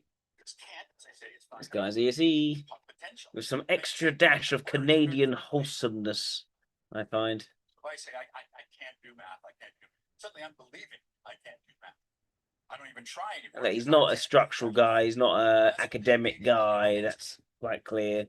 There's kind of you know, we need that drama to get the dopamine going in our brains, you know, to associate things. It's like, yeah, I hate math. I hate broccoli. You can't just disapprove of broccoli. I hate it. So every time it comes, I hate it. You ever tried it? No, I never tried it, but I don't hate it. That's a very dangerous position to be in because suddenly our words are defining our beliefs. And our beliefs start to define our actions. So if I believe I can't do math, I'm not going to be raising my hand in class because that's just going to set me up for failure. So it's like hands down, hands in pockets. Keep quiet, sit at the back as much as you can. Don't engage. Yeah, I'm pretty sure he's ESC now.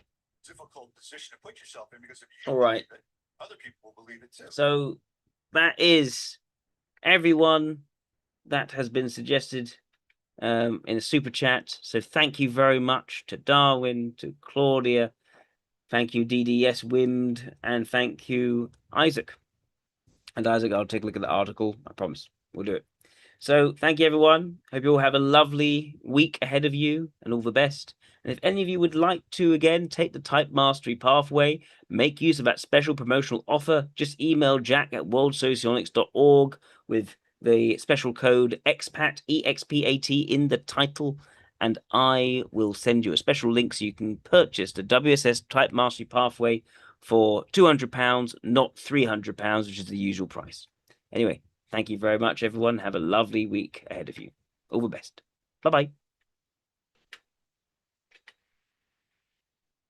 How do I turn this off? Where's my... There we go. It's here. My face was in front of it. Come on. Out. Away. Away. You're not moving. Why is it not moving? I'm going to move this over here.